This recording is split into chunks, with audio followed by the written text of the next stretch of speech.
Hello and welcome, everybody, to A Tale of D20s presents Magpie Madness. And I am Xendarik, your resident enchanter here. And I am so excited to be back. I have two lovely folks here with me.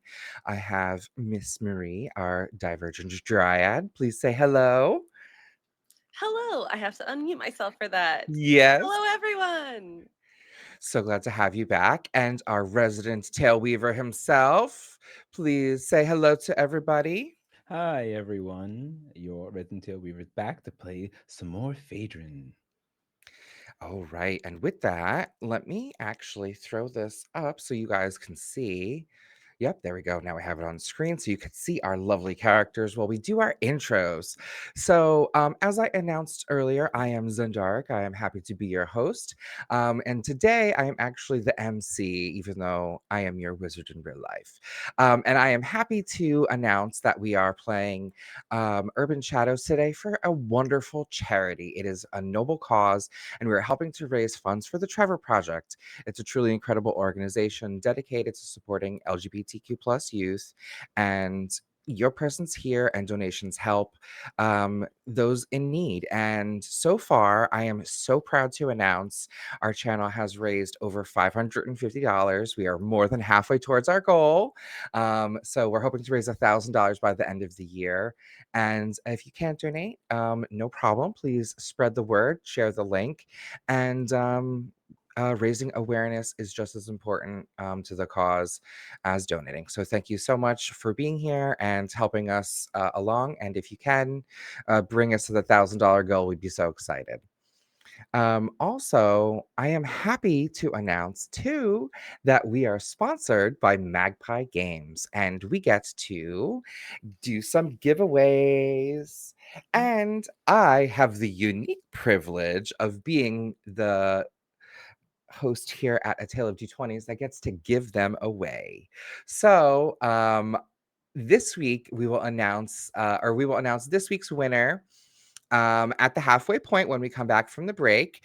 We do have our winner picked out. So we are so excited to let you know who that is. So stay tuned. But you do have a chance to win. Next week is our last week. Let me just double check the calendar, make sure I'm not a liar. Yep, this is our last week. And on Halloween, our resident tail weaver here himself will be. Running Zombie World and giving away the last um, playset. So you still have a chance to win. Please enter Magpie Madness, two separate words, Magpie Space Madness into the chat for a chance to win. And you can get a playbook like Root, Aphelion, Masks, something else. I forget them all. There's so many. There's so many choices. But you Passions. passions, yes. So you will get a chance to win one of those. We'll get your information and get it shipped out to you. So please, yeah. So please stay tuned for that wonderful, um, awesome aspect of tonight as well. So those are my two announcements that I have. I also, before jumping into and recapping everything, or actually, let me give a quick recap, and then I'm going to ask our players here to tell me their favorite moments or something that they felt was really exciting that they liked about last time. So, quick recap of our Urban Shadows last time. Or let me actually, instead of recapping, I know, I'm sorry, I'm bouncing all over the place. Um, Let me read you our introduction to the story so that way you have an understanding of what our players have been working on before we fully recap. So, our premise of tonight's session of our Urban Shadows is the binding of the harvest moon. Once every century, under the pale moonlight, of the harvest moon, we have of the veil between the realms thins, and our ancient pact between their fae and our mortal allies must be renewed. It is the sacred night of the consecration, and the fae have traveled from the shimmering lands from beyond, and they are here to consecrate the realm and fulfill an ancient pact with the power that live in the city. They're joined by honor bound witches and wizards and must perform their rites. But not everyone has come to honor these old pacts. Some in the shadows have, and forces that have long been denied are waiting for this night. Some hunters sharpen their blades, creatures of the night begin to stir, and there are many eagers that are there to taste the power for their own and are preparing to strike. There are also some whispers within the Fae themselves, seeming that perhaps not everyone is behind Titania's reign. The city itself is a living entity, and it is shaped by these warring supernatural factions. The feelings are charged, with old blood grudges remembered and vexing feelings brewing. And tonight, the city holds its breath, and the harvest moon climbs higher as ritual chants begin to echo in ancient tongues. And what side will you choose? What ancient terrors will be unleashed if the concentration falls? And whose side are you on? So that's our premise and our story. And our players here have chosen a side and gotten into some shenanigans. So, with that, let me pass it over to my players here to um, tell us something about last session that they really enjoyed or something that they got into or that they felt was really important. So, since there's just the two of us, let's just chat. And let me flip us over to our player names. Oh, I got all my OBS inputs. We're There we go. everything. Where you're everything all at once. I So let am me everything. let's flip on. Let's ask. Yeah, Delaney. Let's ask you. What was your favorite moment or something you felt was important? And we'll jump over to Phaedrian after. Well, I mean, just seemed like a normal day. I was like doing my rounds, doing my patrols. Other than I guess the fact that I, went to see my one of my besties. You may know them as Phaedrian. The superstar. Anyway, really cool show. Unsuspected result of this show, I kind of had an audience with Titania, like ruler of the fairies. That was weird. Also, she insisted that I help with this like gathering artifacts thing. She was pretty insistent that it had to be me, which I mean, I guess cool, but also yeah, turns out she fucked me over because it's like the one thing I need is with some ancient vampire. Absolutely. And Phaedrian, how do you feel about that? Well, it's hard. I mean, I owe many debts to my queen, but if I can make sure that Delaney is safe and doesn't know the truth about, ooh, I say too much, I think everything will work out. Plus, I have my Stardust Bowl that's happening soon, and I need to make sure that I make it. I swear, if Taylor Swift takes my spot again, in any case, I know I got a chance to talk with the one, the only Julius Valion. He's a wizard and came to my show, of course, at Madison Square Garden. By the way, it's sold out. Just want to make sure you remember that. I then told him about what Queen Titania has said about wanting to get some relics. Specifically, this was a staff he had. Yes, right? A branch. The Elderwood, yes. Wood. Branch of the Elderwood, He yes. had a branch of the Elderwood. And I was to pick it up. Maybe give him a little private show. He is a handsome devil.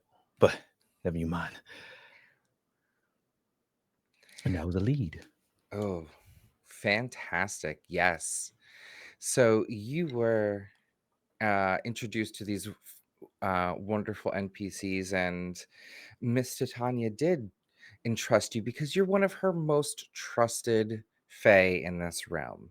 It did also say you have been away for quite some time, so please, not please. She said, "Do not disappoint." So she has high expectations because you have uh, been so gracious with your time here on Earth. Let me jump over here and flip to our NPC so we can meet some of them as well. So we do have our Queen Titania. We do have Julius Velion III. He is our honor-bound wizard whom is helping Titania, and he is leader of the wizardly faction in New York City, where our story takes place. We also have Celestine Lorien, who is an oracle. She works with Julius and Titania from time to time, and has also seen some struggles ahead.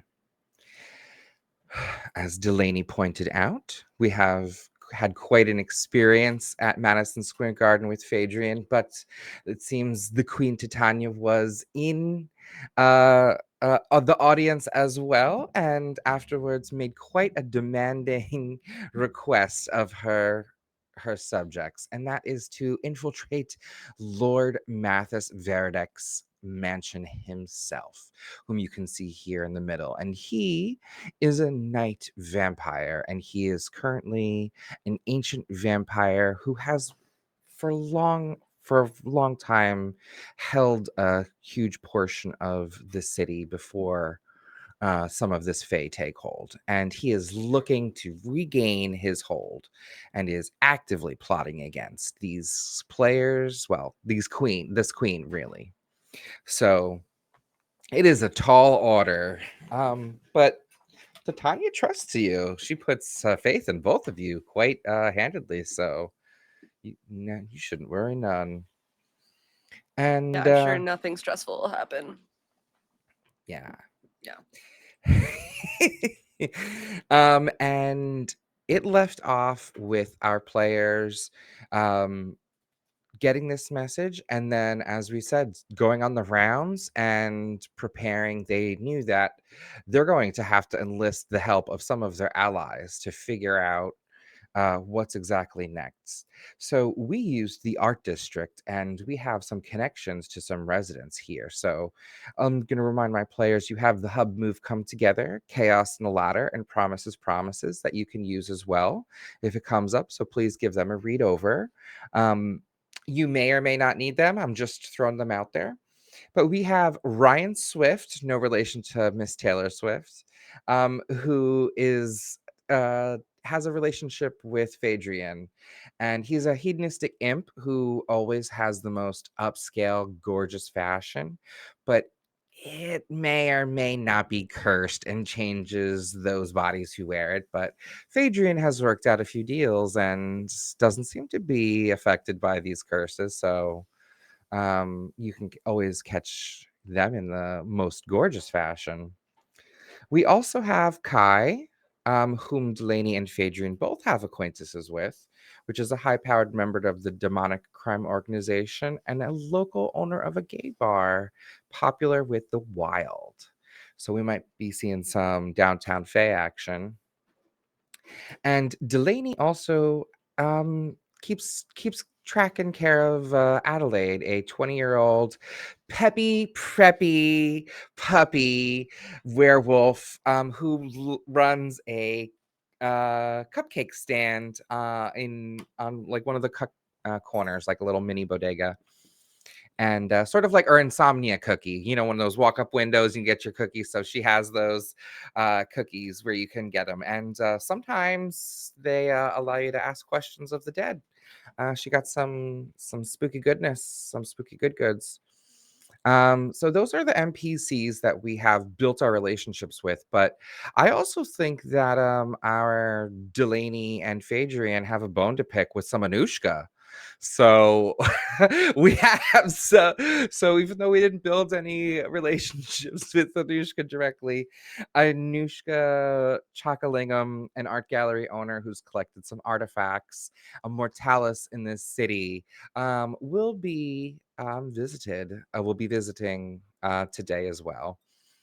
And Mike TV has a cousin who's got arrested for downtown Fay action. Well, we might be getting into some of that debauchery in tonight's episode. So I think that covers our characters and some of all of the backgrounds, and you can expect to see some of that. So let us roll the intro credits and we will dive into tonight's episode. So let's cue the intro.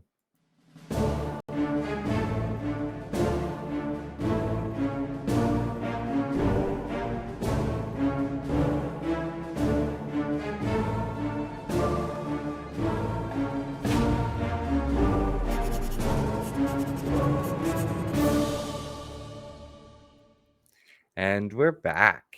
Welcome. Right? Oh, just making sure we get our ambiance on for everybody. We pick up with tonight's episode with our two characters looking for a path forward. We know that the ritual is underway, and for it to complete successfully, the consecration between Queen Titania and Julius Veleron, they needed some important ingredients. Two of them were very easily procured. Our players here have made the connections and knew the right people. They were tasked to find. Hold on. Let me grab my notes. We were tasked to find 3 objects: the branch of the Elderwood, the tears of Nyx, and the heartstone of Lysel.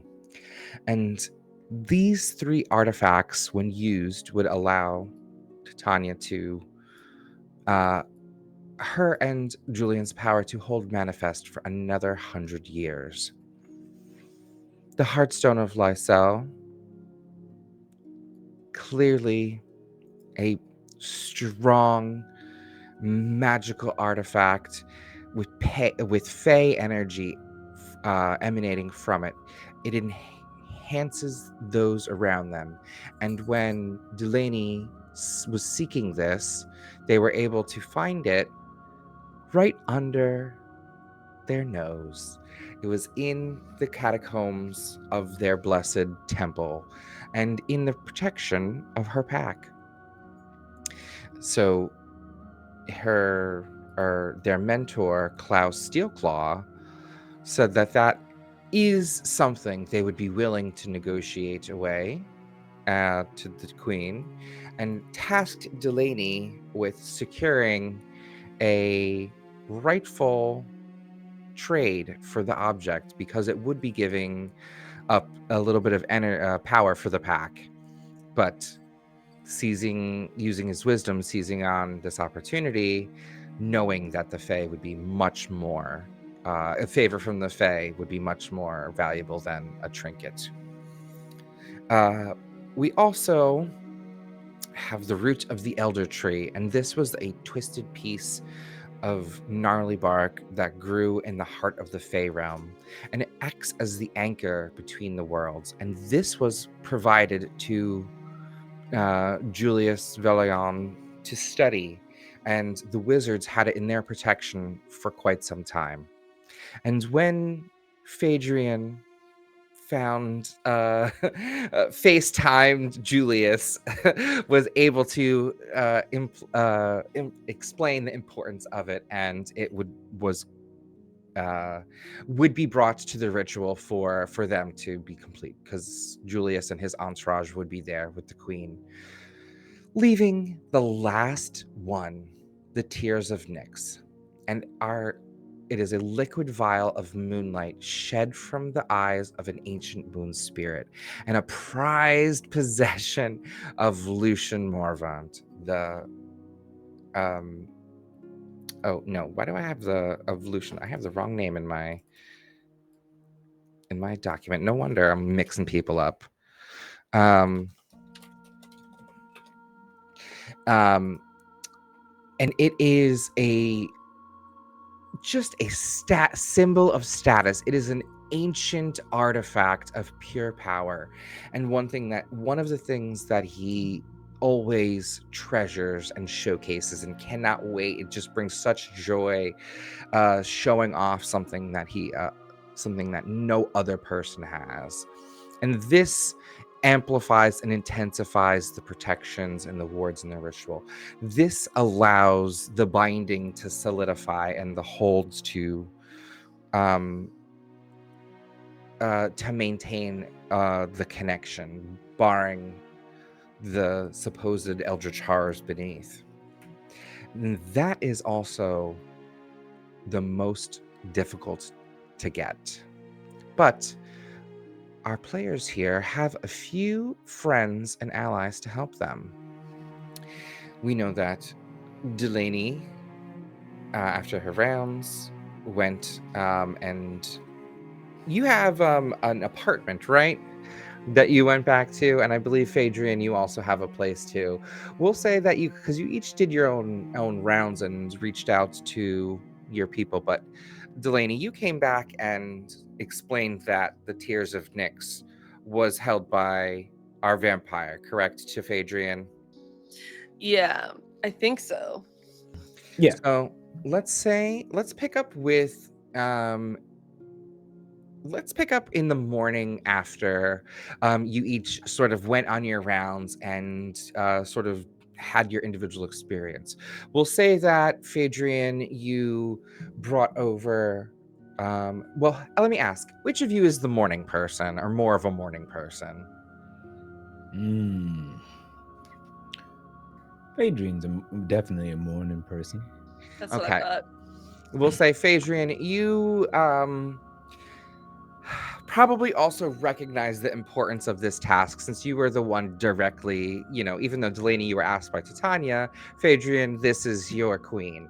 So you're like, we must get a go on this, get a go on. We only have a few days to get our ducks in a row. So we'll Mhm. say that you got some coffee and found yourself ding dong or knocking on Delaney's door in the morning the next day. We'll say it, Nice. yeah. All right.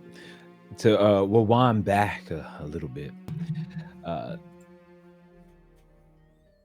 this morning, I had woke up probably about 5 a.m. just at the crack of dawn, and sitting next to me is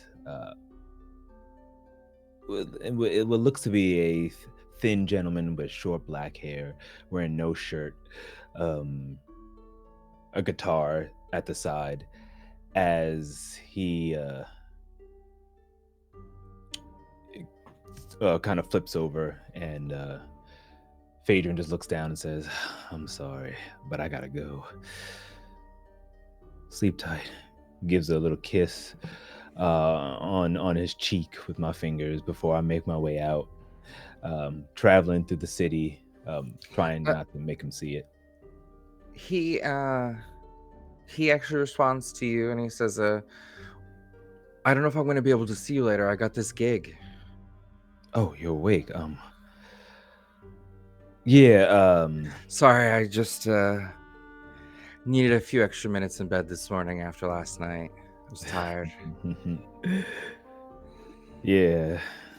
Sorry about it. I was feeling a little riled Sorry. up because of things I have to work, as they say.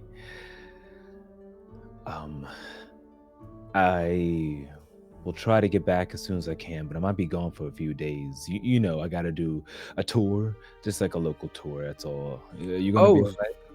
yeah, absolutely. Yeah, I got called into this like local gig too. So tonight I was gonna be busy myself, but yeah, I'll catch you around. No worries. Yeah. Good, good, good. Uh, uh, well, have a good day. Y- They he like leans in to like sort of like give you like a big hug. Is he taller or shorter than you? He is taller than me. So he like leans down and puts his arms around you and sort of like, are you sure you gotta run already? The Yeah. sun's barely even up. I'm sorry, it's work. Um I gotta go. And Okay. And he leans in and just kisses your forehead. And then just like plops back on the bed. I look back one last time before long and Liam close the door and make my way probably about 6 a.m., much earlier than Delaney will ever wake up towards her house and knocking on the door. Baby Wolf, time to get up. All right. Okay. The Whoa. timing. Calm down, calm down. Very different scene at Dell's apartment. The person who comes to the door, a person opens the door. It is a like petite. I'm throwing Xendarik for a loop right now. Petite, like cute girl, kind of like messy dark hair cascading down her back and wearing one of Dell's t-shirts and no pants. Opens the door. Hey, Dell's in the shower. She didn't say anyone was coming over. Can I help you? I look it up and down like yeah, I'm fine. And I just walk right in, take him behind. Hey, excuse me, who are you? I don't know you. Yeah, what was your name again? My name is Jessica. Oh, right, Jessica. You're gonna need to get your clothes. I Get just made us packing. coffee. Hold on. We didn't even get That's to. okay. I'm just gonna need you to go here, and I start grabbing her stuff and just Oh. like throwing it at her, and like you just this business, and I'm sorry. No. She told me we was gonna get breakfast today. That's fine. That's fine. You can get it later. Here's my here's a cute. Wait a minute. Are you Phaedrian? From the other room, you hear like the water turning off, and Dell comes out just wearing like a towel, totally like still wet hair. Their mohawk is just hanging crazy, and they're like, "Oh my god, yeah. Have you not? You don't know if it? Sorry. Hey, oh, thanks for the coffee, babe. That's really Yeah. So last night was really, really. I'm so sorry about this. This does seem important. But you know, you're amazing, truly. I'll call you, yeah. Please. I I was actually have excited. some travel mugs here. One second, just so you don't waste the I mean, Oh, you gotta have caffeine. So yeah. Oh, and okay.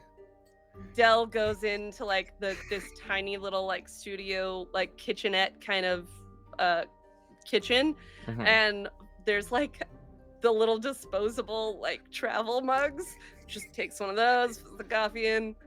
Hey. Jessica is putting on the panties and track pants or whatever clothes Jessica had on last night. Yeah. All the clothes that Phaedrian threw over. She's putting on her bra under the shirt and getting her clothes ready. She's like, "Okay, sorry, I thought we were gonna have a little more time, and I guess Oh no, it's yeah, not every we'll day I have get assaulted by a celebrity, so I Oh, guess it's I fine. mean, Call me later. I really big love to hang out with day. you and your friends." Here's Oh a my here's a God. QR code. If you download, you can get my latest album. It hasn't even come out yet. For real? Oh my God. Okay. I still like pull her in and kind of put my hand on like the small of her back, give her like a little kiss, and I'm like, all right, see you like later. blink, blink, blink. Yeah. She like leans in for a kiss, like, and closes her eyes. As she's closing her eyes, I look at Phaedrian. I'm like, yeah, hot, and give her like a little kiss, and I'm like, I'll see you later.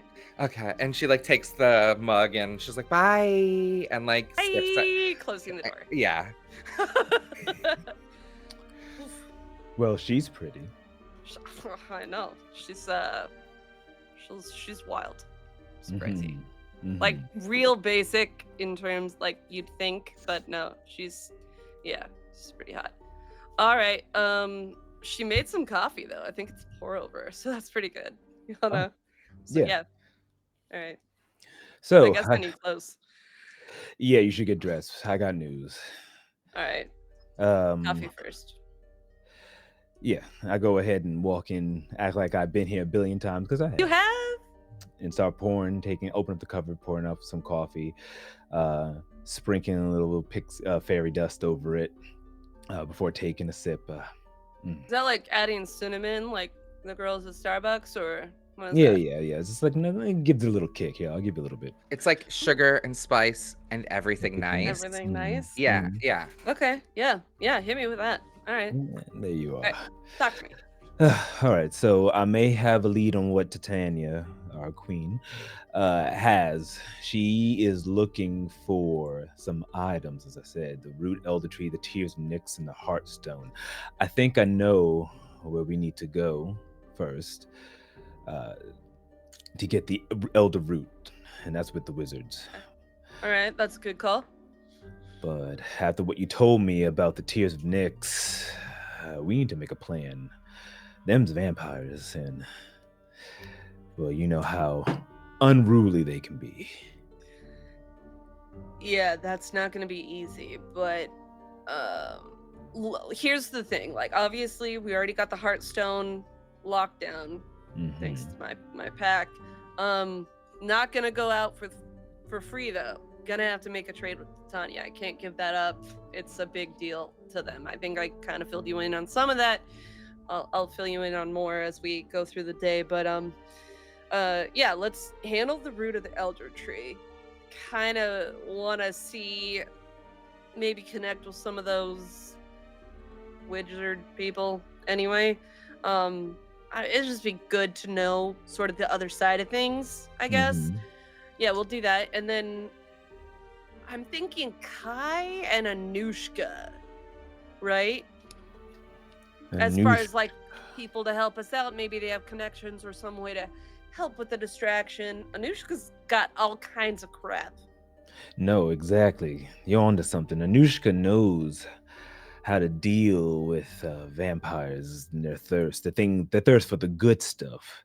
She Yeah. may know something or have something they're looking for, and she owes me, and I think you too, quite a She sure debt. does, yeah. Maybe we Yeah. cash in on that debt.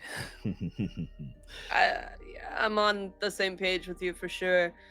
Now my whole thing is like I think we're gonna have to follow those leads and see where that takes us before we know how we're gonna get the like actual tears from it. Because I don't know if we're trying to cause a distraction or make a fair trade, but I feel like we're probably not getting a fair trade from this dude. So keeping that in mind. We're probably gonna have to steal it. I'm not gonna lie. Okay, cool. That's what I just wanted to make sure that like we're both on the same page because that's pretty much what I think we're gonna have to do.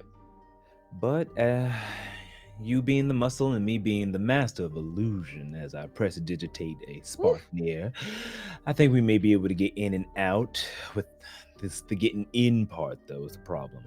Anushka may be able to give us that information, though. Kai is not also a bad person to dive into. Yeah, I mean he's like running the underbelly like organization. So I mean they're not a fan probably, but like they have dealings. So where you have it, what do you think our best point of action? Do we deal with Kai, who also owes me a debt? Or do you want to Same. dive with Anushka? Man, I could just Look, she owes us both. I kind of owe her too, but I think in this case I'm gonna try to cash in on that. What about this? Let's start with that Julius guy, wizard fancy boy. Yeah. All right. And then we'll hit Anushka after that. I just want to remind you, Phaedrian, you FaceTimed Julian and know about the route. So did you inform Delaney about that or not? Yes, I did. Yeah. So I thought we Delaney, still had to do a thing. Oh no, we got the route. The route is ready for him. So all we need now to do is just get that tier. Incredible. Then forget about that part. so you bring it up, and then Phaedrian, yeah, he says like, "Oh no, I FaceTimed him and got an audience and sent him the QR code for tickets, and then the not secured." Okay, my bad. So, all right, so we just need the tiers. So yeah, let's go see Anushka. All right. You can, yeah, and so Anushka and Kai are both in the art district, so you probably could visit them both if you want. They're probably, within maybe a 15-minute walk of each other, maybe 20 minutes. So not like it would Right. take you a long time. So who do you want to go see first? Anushka, you said, or Kai? Anushka. Yeah, All right. Kai's probably still like asleep. He runs a nightclub. Yeah, makes sense. Okay, so let me jump over here to our hub. So to remind our audience, Anushka is Anushka Chakalingam is our art gallery owner who's collected an array of artifacts and even one that allows her to walk in dreams. She is immortalis, so she has this gallery, and it currently, as you guys walk up to it, it is closed. But you see that there's a person in there. It might be her actually, and another person sort of moving stuff around. You can see that there's people pointing stuff. You hear that there's like a little bit of commotion, and it's one of those art galleries where there's like walls midway between. So as you guys are walking past the front, you sometimes see a person, but then they like fade away. But the main door is closed, but there's someone in there. Okay. A very minor rewind here. Sure. Um, I do have that comes with the territory, and it's either if I'm actively patrolling or at the start of the game roll with blood. Could I Oh, start that please. now? Yeah, my fault for Let's do it. No, let's I just do didn't it. want to interrupt the flow. And this fits. It would be like what I'm handling, so it's honestly not bad. Let's see. That's a damn it. It's only one off. It's a 9. A 9. Can I help in any way? Um, let's see. I think there is a help move. There is a lend a hand. Mhm. You can roll with your circle, and on a hit, you can give them a +1. Yeah, Hmm, let's see if you can do that. So roll with your night circle because you're assisting right. with night activities, right? Your night, Delaney, Yeah. Hmm. And my right? night, Remind me. my night is 0, which is fine because it was negative before, and I raise it up. Yeah. I'm a little bit better. All right. Okay. 7. 7. Okay, so that's a hit. So we'll say, how do you? We'll say that's a success. That's a hit. So you get the +1. So we'll make that a 10. How are you assisting Delaney this morning with the comes with the territory? And so you're surveying the area, checking things out, right, Yeah. Delaney? So I know this place. This is where I've been here for hundreds of years. So I'm also pointing out like we need to go there. Like anything you smell that's maybe magical, and I'll be like, that's other territory. You don't want to go there. Those are the bad phase. Don't deal with them. I think you want to check over here more and kind of narrowing her search so it's quicker. All Mhm. right. So this morning, as you guys are planning out and you were talking about going to Anushka or Kai, and Delaney was sort of doing her rounds, yeah, you point out some of these bad fey energies and sort of, you know, the city's ever shifting and moving. So Delaney, you can sort of like update your mental map of, shifting territories. We'll say that's what gave you that +1. And now you have, a few good, Great. a few new spots. So you now also know that your area that you are in is secure and your trouble is at a minimum because of that 10. And you also get a +1 ongoing when you hit the streets in this area. So we'll say that that's a +1 for when you talk to Anushka and Kai, since they're both in this area. Yeah, that was the hope. Cool. Good job. Great. Well So done. smart. Thank you for pulling us in. So, also, same thing with you, Phaedrian. If there's any moves that you have, feel free to throw them in and introduce it. No problem. Hmm. So you guys, finished up your coffees. Maybe you stopped at one of the local joints, got your breakfast sandwiches, um, did your rounds, and now you find yourself. It's like 10:30, 11ish in the Anushka's shop. An art gallery doesn't usually open till the late afternoon or evenings anyway. But like I said, you saw that there's some silhouettes in there. She might be in there, but there's a few people, but it's not technically open. The hours of operation say noon till 9 p.m. and it's currently, like we'll said, like 10:30, 11. Cool. I think I'm gonna give her a call. I'm just gonna give her a call while we're kind of she knows she's on my route. Her gallery's on my patrol route. It's one of the things that I'm protecting her space. keeping her safe, and it's one of the reasons she owes me. So, I think I'm just gonna, when we're doing our little, survey and stuff, that's kind of the last stop on the patrol in this Mm-hmm. case. And I'm gonna give her a call and be like, try Yeah. to see if we can get her to come in early. Brr, brr. Hello, darling. This is Noshka. Hey, babe. So I'm out front your gallery. Good news. Troubles at a minimum. We're good. Everything's secure. Uh, Big question for you, and I'm gonna need you to come through on this one. Are you like in the area? Can you come in early? We gotta chat, cause Oh, I need darling, I knew to. this time was going to come. Yes, yes, hold on, hold on. I'll be right there. You said you're outside? Yeah, You ready for tea time?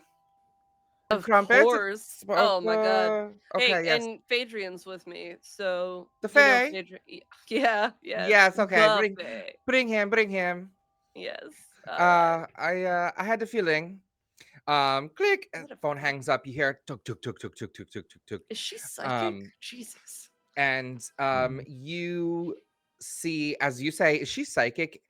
Opens the front door. Or a man opens the front door, and this is actually another person in the area that you know. This is actually Mark Zhang, and he is a charismatic oracle, and an art dealer. So sometimes he works with Anushka and other people, and he has an uncanny sense and says, "I knew that you guys would be here before breakfast. I told her.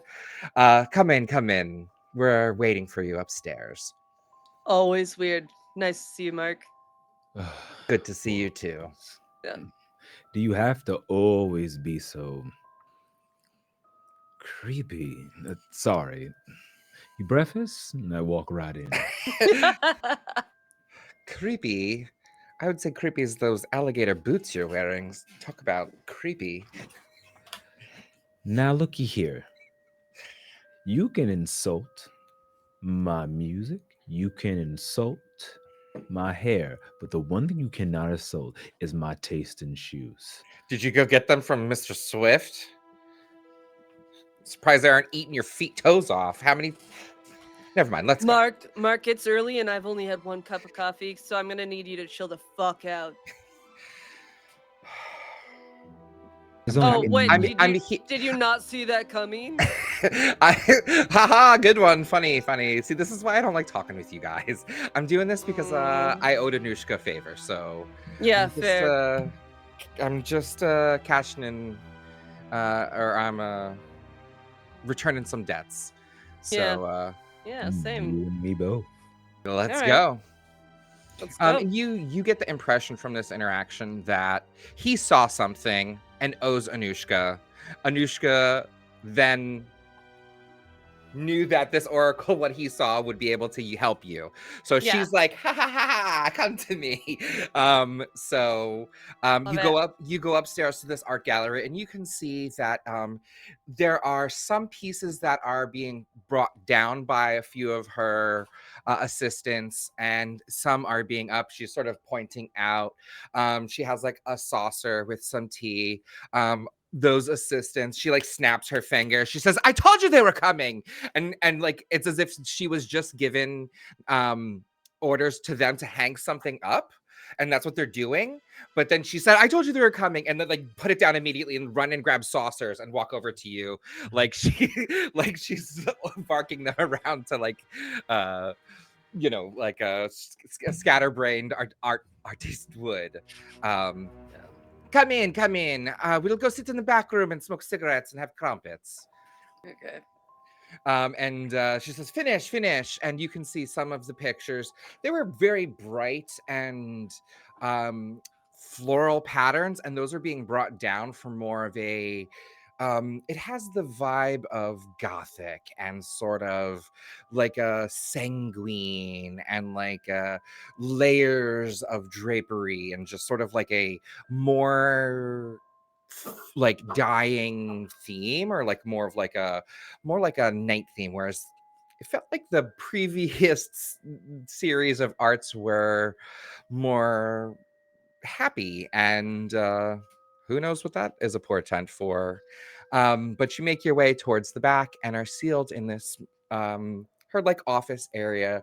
It sort of overlooks part of Manhattan, and she sits down, lights a cigarette, and hits a button. There's a fan that blows the smoke out the window, and please, please, have a crumpet, and enjoy this lilac tea.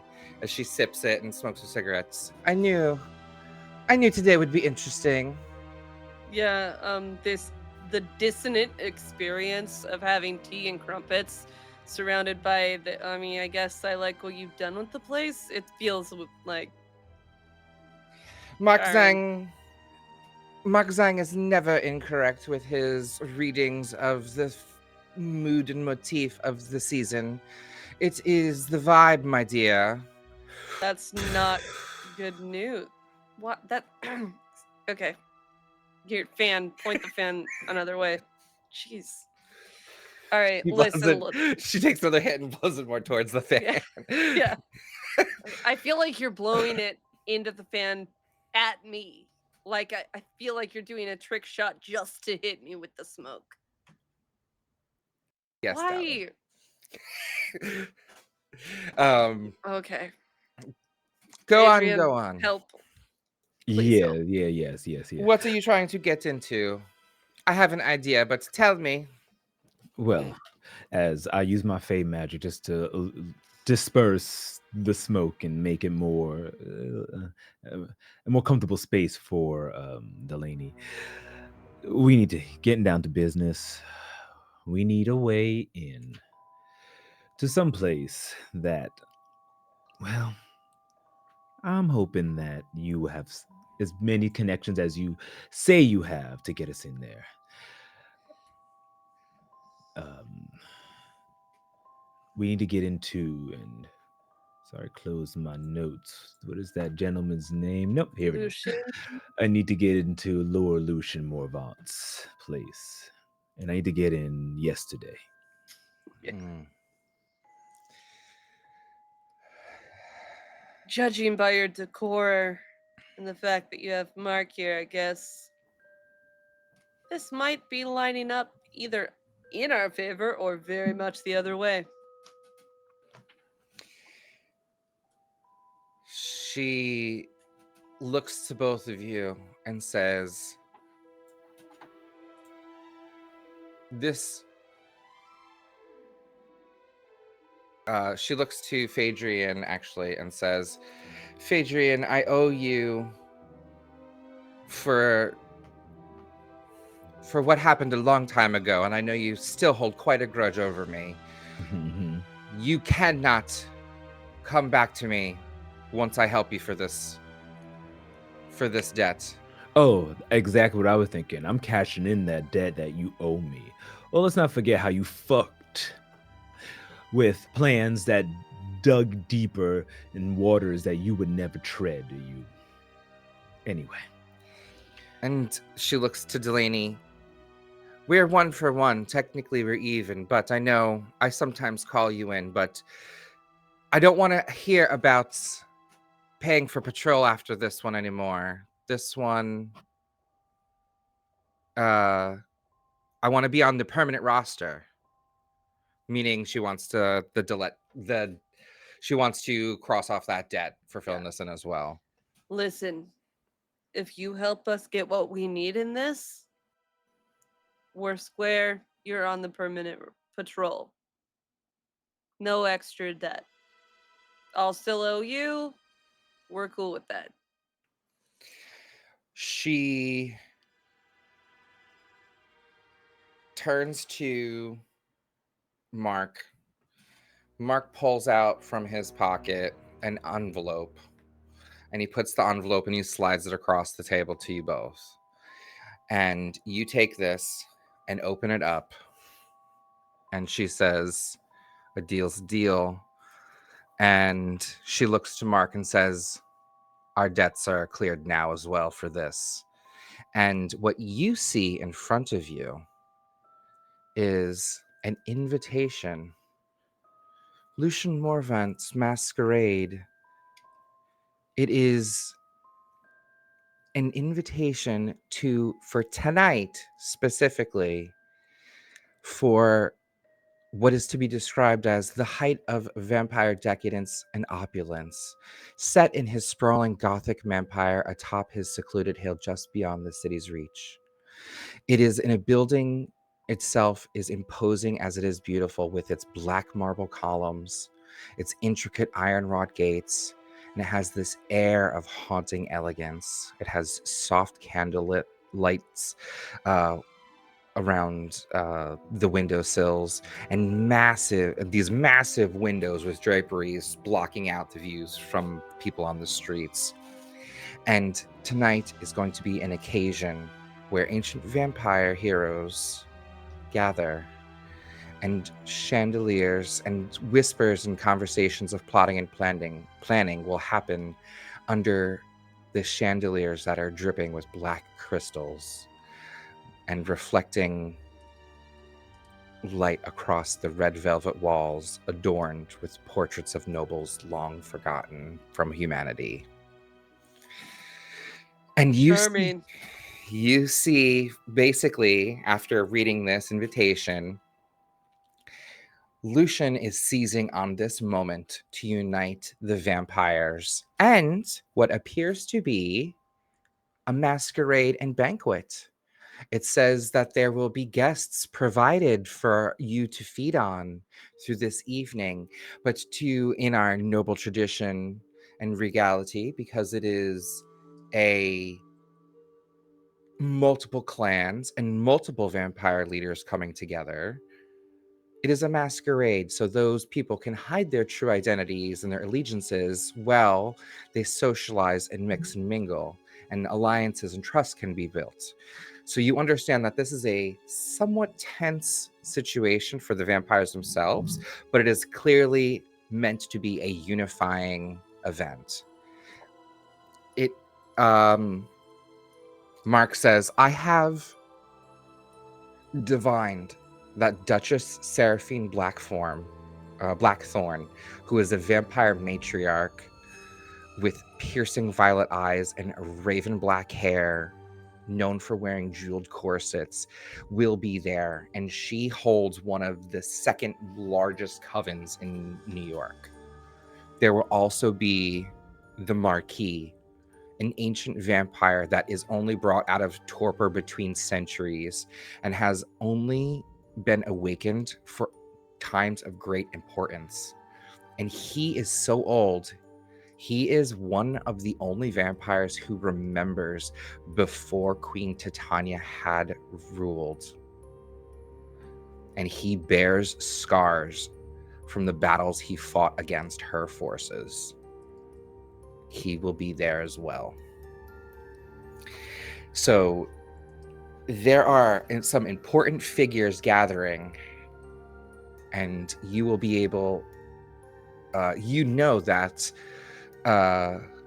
Mark is saying, that Mark is going to be pulling out all of or Mark is saying Lucian will be pulling out all of the stops to show these vampires a wonderful time. And this invitation will get you past the gates, whether you pretend to be a part of a vampire's entourage, whether you pretend to be some of the food that they plan on eating tonight, or how you go about it, I do not know. But this will get you past the guards. Well, Well, this is better way in than any, I guess. But now we have to figure out. There's some big names. But once we figure out how to get in there, then we have to kind of then see how do we get the tier. But first things first. get it in. Yeah. All right, baby wolf. What do you think? Well, I think this is going to be one of our more interesting nights out. Maybe we still need to stop. I think we got a couple more stops that maybe will help us out here. Yeah, any help we could get, honestly. I mean, Kai's a vampire. Is Kai a vampire? Is Kai a vampire? I thought he was a Cause demon. yeah, he's a demon. Oh, demon. Never mind. He's a Is that demon. Marie or is that Dell? I don't know. No, I don't know who I'm fans. he's a demon who runs like a wild gay bar. Yeah. So like fae, demons, and Okay. Oh. what's the other one? Fae, Uh, demons, and one more come are like known to frequent it. Like everyone does, but those are the ones that are mainly there. Okay. You know how we can get in? Work with me here for a moment. This might seem a little abstract, but Okay. you know Anna Dabrowski? She's that one vampire that does that crazy blood art. Ugh. Ugh, Hideous. yeah, if you call that art. Well, she may be. She's pretty famous in the vampire in the night, because they're always getting sold out. True. Perhaps maybe we can give her the invitation. I'll use a little bit of fairy magic and we can be her entourage. It might Maybe cost us a favor, but I mean, exactly. it might be worth it in this case. I mean, she may want some fey blood. Something that I'm willing to possibly trade if that's something that she wants. Dang. Or I could just Alright. kind of poof magic in her face and make her do what we want, but that comes a little bit of a risk. Yeah. All right. Well, hey, yeah, let's talk it up. All right. Well, Anushka, it's been weird as always. We're good now. You know, that is cashed in. Thanks for your help, Mark. I will see you around, darling. Do not worry. As she finishes, she puts her cigarette out and blowing it. She leans towards the fan and she takes her saucer and finishes her tea. She says, I have to go help these imbeciles finish hanging my portraits. I will let you know if I get any more information or find anything else out. I do appreciate your watch and don't want you to die. Yeah. No. It would be a shame having to find a new support system. Yeah. No. It's definitely in your best interest if I'm alive. So thank you. I appreciate that. All right, good luck. Lock the door on Okay. your way out. Actually, I'll send one of the kids to I let don't you know, out. Kids, you hired. Okay. Oh She my doesn't. She means like because she's old. She means she Yeah. doesn't. One of like the summer I like interns, I like FIT the interns. the above table clarification that like okay it's not child labor, let's be clear. Yes. Dell's being a dick, but no. And one of the FIT students that's working with her for her credits in unpaid internship at the art gallery sees you out. Okay. And says I might as well just stand here for 3 more minutes because she's going to ask me to run down here and unlock the door at 12 and it's 11:57. So he Yeah. closes the door and locks it and literally stands there on his phone. Right. Bye, Kyle. Bye. Ugh. Yeah, All well, right, so yeah. I think you're onto something though. Like maybe this Anna, not that look, I have done my best to not F her up every time I see her, to be honest, because it's disgusting. But yeah. at least, I mean, she's resurrecting her victims at least, but I mean, brutal. Like, that is the height of capitalism, right? Like, if you were to sell out, that is like the height of selling out. It's And gotta be. are they even human when they resurrect? I mean, the only way I know vampires resurrect people is to make them into more vampires. Which Yeah, seems weird. yeah, exactly. Like, I don't know how it works. I just know. Look, it's definitely. I'm gonna try to keep my cool. I'm gonna be honest. This is not gonna be easy for me. I do think you're onto something. I'm not I feel hot right now. Okay. So, All right. Calm down, baby wolf. Calm down. Listen, I I'm promise. trying. All you need to. Sorry, speaking of promises, I would ask both of you to read the Promises, Yes. which might help you when speaking to an NPC whom you have minimal rapport with. Yes, let's read it. I have it here. Let's read it out for for the viewers here, where did it go? We can mark. I mean, we'll be a little bit wrong. Would it be wrong and corruptible if we were to really convince her to do something and do a promise for a promise? I mean, yeah, promise concrete assistance in pursuing their dreams, mark corruption, and take 12 plus instead of rolling. But if you cannot fulfill your promise by the end of the next session, mark another corruption. Spicy. Look, if we want to just promise her something, we don't have to do it. I mean, look, yeah, I don't love the idea of having a debt hanging over my head to a freaking vamp, but we gotta make this happen. So maybe she's the, I don't know, devil you know situation. I don't know. We can deal with that when it comes. All right, All right. So, guess we're heading over to Anna. let's go. All right. So you make your way to Anna's who publicly murders her victim. So we're gonna say that she does this near, help me, Omar, you're sort of from New York. What's one of like the squares? Lincoln Times Square, Square. not Times Square, like a smaller square.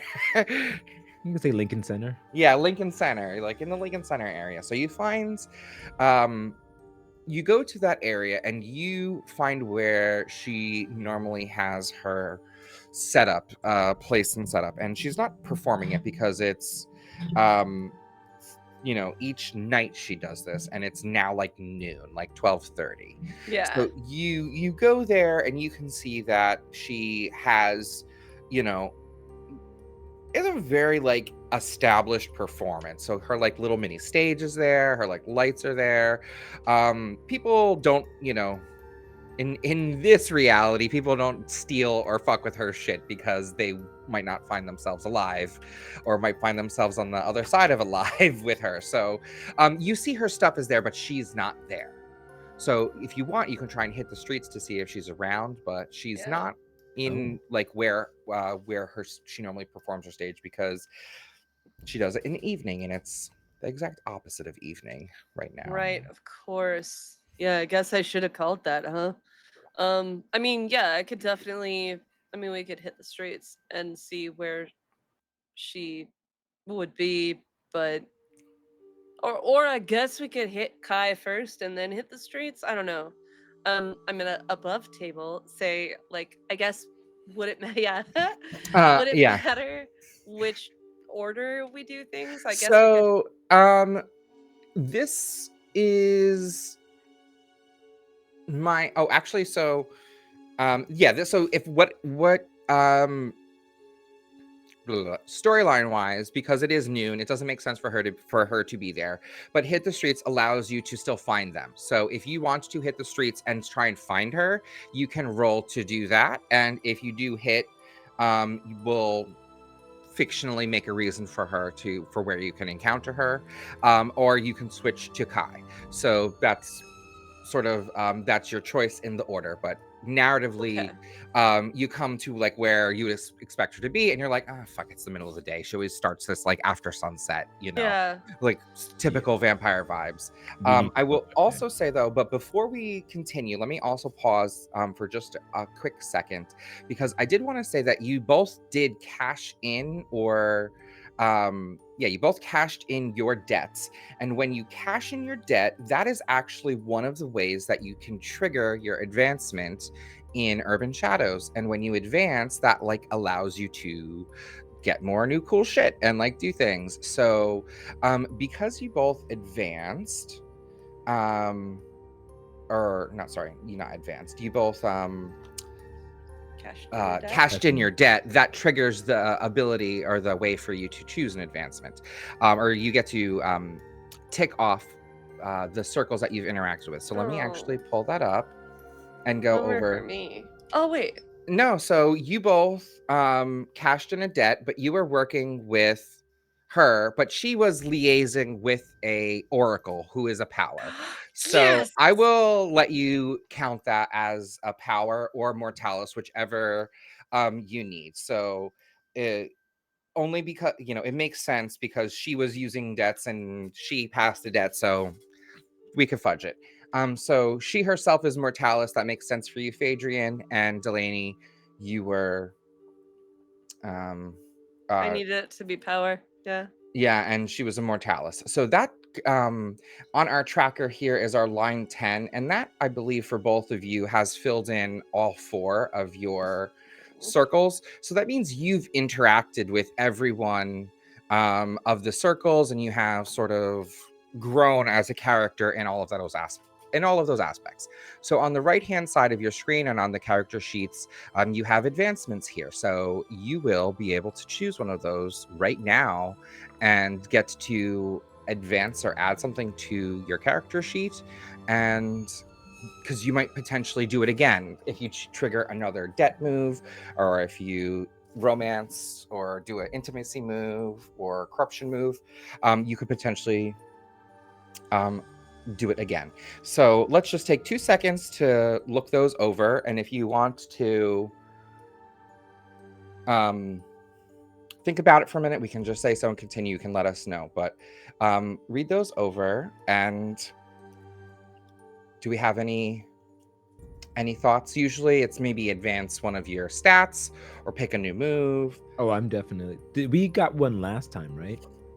We started off with one Oh, from okay. this one. So each of you started off with a new move from your book. So now this time you can choose. All of the initial advancements are open, and so there are two sections. There's the main advancements, and then you can new ones after you've selected five. So you're restricted to just the top like six or so choices, Yeah.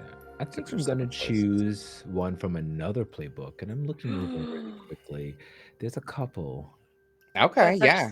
such a good call. I was trying to decide what I was gonna use. So if you want, I have the other sheets hidden in this playbook. You guys are editors. So on the left-hand side, where there's the sort of the three lines, you can quickly jump over to like, the hunter or the imp page and look at the moves if you want. And we can copy paste it over. But I've hid them just for ease. But if you want, we can pull them over just so you have that. Yeah. But just wanted to point that out for our viewers here. This is one of the like fun, cool. It's like your level up. So I don't want to miss a level up, Do do do do do do do do do. No, love it. So let's yeah, so Phaedrian, you're taking a move from another book. Delaney, are you as well? Or are you still thinking?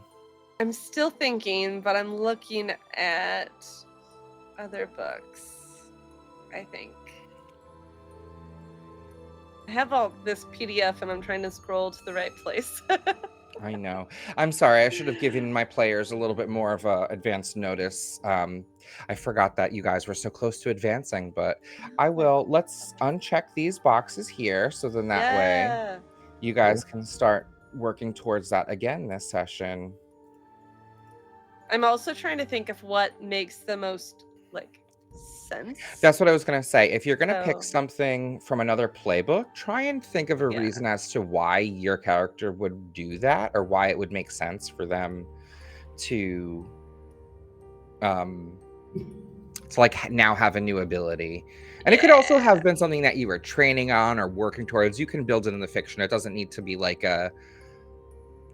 some weirdo thing happened to me like right now. You know what I mean? It like could have been something that has happened and you can talk to us about it. But this is called marking your circle. So using a circle move, making a city move, having an intimacy, cashing in or honoring a debt, or lending a hand.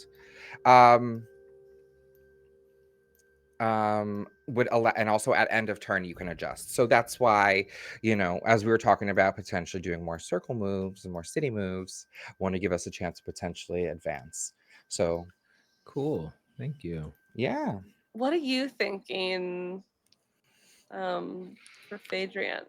I am I've been going looking at all of them, and I am still trying to see what I feel because I feel like I want to choose one of the other ones. I was looking actually at the werewolf because I wanted to say that I've been with you a lot, so I'm trying to pick Yeah. something from the werewolf uh, one. Yeah, I was kind of looking at yours too, and I was like, they don't fit so much with my Hmm. whole deal, but there is there is one, and I'm trying to decide if it's a good fit or not. Let's see. What are you thinking? I was looking at the hunter moves because I specifically that's been my thing that I'm like hunting Hmm. down, the people that hurt my sister and trying to keep the streets safe and stuff. There's this one called Watch Them Closely. When you closely observe a supernatural person or creature roll with blood, on a hit, the MC will tell you a bit about their nature and at least one unusual weakness or flaw. Take +1 ongoing when you take advantage of these unique vulnerabilities. On a 10 plus, ask a follow up question. The MC will answer it honestly. On a miss, someone takes advantage of your diverted attention and acts against you before you see it coming. Ooh, that absolutely sounds great and would totally fit. And it's a blood move, so you're already good at Right? blood too. Yeah. Very nice. I think you should go with that. Ooh, my sound is cutting out. All right. I also have chosen. Ooh, what have you chosen? I've chosen Always Welcome from the Vamp playbook. Oh, But not okay. because of my connection to vampires. It reads, when you attempt to worm your way into a restricted location by manipulating an underling, and you know I'm all about flashing the goods, A hundred um, percent. or guard. So if someone's guarding one of these places, doors maybe can get into, I roll with the status of their circle, which is night, which I just raised up, so I'm not bad at night. Um, uh, They open up the way for you despite their misgivings. And on 10 plus, they promise to keep your name out of any trouble that arises. And on a miss, they stand strong but inadvertently give you an opening to access the room anyway. So we're gonna get in anyway, whether getting in and getting the alarms, or getting in secretly and getting in and having an ally on the inside. Fantastic. Those are perfect moves for your characters. I think I can see exactly how they fit, and they just perfectly blend into the fiction for me. So, um, we can copy them over to your character sheets if you want. Like, you can feel free to do that, or if you need help, I'll help you when we go to break. Um, but those are fantastic upgrades for both of you. I love it. So great. So perfect. Let's now jump back to it's noon. You know that this invitation for the event is tonight. And you also know that currently in Lincoln Square, Anna is nowhere to be found. So you can continue to seek them out, and you can um, look for them by using your hit the streets, or you could potentially go to see Kai, as you both mentioned before. Hmm. I think we'll be able to hit the streets and find her. She may be our ticket in. Okay. Oh no. Oh Baby no. Baby Wolf ran off. Baby Wolf ran off. I think we're having a minor technical difficulties, so we'll say, Oh, Baby Wolf. Adrian, they're coming back. They're having a vision. They're lost in the crowds of Lincoln Square, uh, Lincoln Center. Lincoln Center. Sorry. um. So you and Delaney were talking about. You find yourself standing in Lincoln Center at the stage. You're like, "Damn, she's always here." It usually makes the most sense. Um, to catch her in the evenings, but you probably could find her. Sometimes you've seen her milling about, maybe hitting a bar, maybe grabbing some food at a diner. She Yeah, usually mills in the general area, so you probably hit the streets and see her, I feel like hit the streets. and do that. Or you can also go see Kai, as you both know that you have favors to cash in with him as well. Yeah, So we're you gonna and Delaney both decide that like either or, and it's just up to you now. Which think that we're gonna go hit the streets and circle at night. all Um, right. I feel like Delaney would probably have rolled for that because she has the better night than I do. We'll say that you're taking the lead. Delaney is in a stupor All right right. now. Yep, I am. So, yeah, go ahead. You two, something's, Delaney sort of had a nose out, but some cinnamon from a churro got like, like she just, you grabbed one of those and just like, she's like, I can't. So you have to sort of take the reins. So you start scouting. So please go ahead, roll with your knight and let's see. All right, so I rolled a 9 and I rolled a 6. Maybe Delaney would help. Um, we'll say, I feel like I don't know if help in this situation. Let me see. Let me read the help Or lend a hand. or the lend a hand. Yeah. In the basic moves. Yeah, so they can roll, they can try and lend a hand, and they would be able to roll with their circle. And if so, that would give a +1. So let's look and see. Delaney's circle for night is a 2. Mhm. So poor um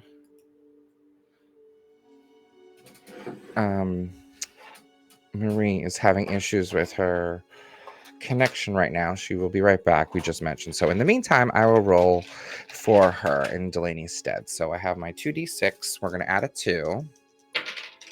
And I got an 8 plus 2 is 10. So yeah, Delaney uh says, "Oh God, give me some of that Coke," and sips that Coke and just and then pushes the Coke through her nose and snot rockets it out. And she's like, it burns, it burns. But then blows it out and says, remind me never to get those churros again. They put chili powder in with their cinnamon. And she throws the rest of her churro out and centers herself, takes a whiff, and says, I smell vamp blood that way. And points to the Denny's. And you know that sometimes Anna scrapes together a few bucks to get occasionally she gets a sweet tooth and she goes and gets the cinnamon pancakes. You've caught her there once before, so that seems to track. So you guys make your way to the Denny's around the corner, and lo and behold, you find Anna sitting in a booth. Well. As I walk up to Anna, just walking up in this Denny's, sniffing the scent of the pancakes and waffles, and just kind of go, "Well, you're a hard woman to find." Oh, I haven't seen you around, Phaedrian. Last time you've come talking to me was when I thought we were going to have a deal, and I thought you were going to be one of my stagehands. Are you too Yeah, big for me now that you've sold out Madison Square Garden? I mean, honestly, no offense, you do your sold out shows in your small bars and whatnot, but I'm I'm on point to go perform at the Stardust Bowl. So Mhm, mhm, look at mhm. you, now look at me. Yeah, but look at you standing here needing me. What can I help you with? She takes a big bite as clearly she knows you're here for something. Oh, ever the perceptive one, aren't you, Anna? Yeah, why don't we cut the chit chat? I need you. I need a favor from you. A favor Uh, from me? A fae making a deal.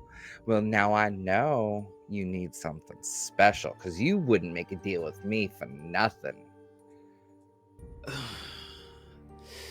yeah. Look, there's a party happening tonight over uh with someone you might recognize. You see her Lord Lucian tense. Morvant. You see her tense as you sort of allude to it, and then as soon as you mention his name, she white knuckle grips the table and like shakes it, and you hear the silverware. You hear the silverware, like chitter. Did What I do strike? you know about Lucian? That he is throwing or having some sort of shindig with all of your kind, and apparently everybody in the vampire world in the up and up is going to be there, and we just so happen to have an invitation. You see, as soon as you say this, like the gears in her head are like running. She's gagged that you have an invitation. She's gooped that you even know anything about it. She's like, what do you want? She's also perturbed that she wasn't given an invitation. She's pissed off. You see, like, just this smear of emotions and just like feelings of just like rage and disgust. And then she just sort of settles and she's like, that's really interesting. Very. I seem to have misplaced my invitation. Oh, you So, must have, yeah, of course. But of course, maybe got lost in the mail. But in let's any go with that. case, yeah, let's go with So, that. so you need an escort as to not set off the scent. Ooh, you are extremely perceptive. Yes. Why else would you be wandering into a vampire stronghold to a vampire only party? Yes. Well, now that we know what each other wants, you lost your invitation. You need to get in to meet up with, and I believe you might be having a visit from the Duchess Seraphine herself. And did I dare say even know the Marquis is going to be No, there? he's been sleeping for eons. And he's awoken and is going to appear at this very party, so I heard. And you know me, I know everything that happens in the underworld. She puts her fork and spoon over her plate and pushes it forward. She grabs her napkin. She puts it down and stands up. She says, I need your credit card. You have to buy me a dress for this evening. And that doesn't count towards the debt you owe me or the favor you owe me. Of course. And don't worry, Delaney, I'll pick out something for you too. We'll say that. Um, so we have an accord then. It seems we do. I'll have to tweet out to my audience that tonight's show's been canceled. Oh, I'm sure they won't be disappointed. I mean, they've seen it a million times, right? What's one more? Oh, it's changing every day, and I'm sure tonight it would have been even better because I had you grace me with your presence, and I know Oh. you spread your fairy dust everywhere you go. Oh, yeah, it's not much work at all. Check please. They're paying, and she says, "I will." She says, "Give me your phone," and takes it. Boop boop boop boop boop boop. Puts her phone number in. Text me where you want to see me, where I should be this evening. I'm going shopping. And she leaves with your credit card and Delaney's dress size measurements. She will be dressed and ready, and you now each owe her a debt, but she is on your side. What? Oh, actually,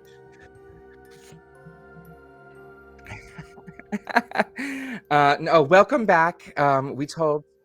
Oh, she's still not appearing on Hold on, the. I think no worries. We will grab you. We'll pull you into the world in 1 second.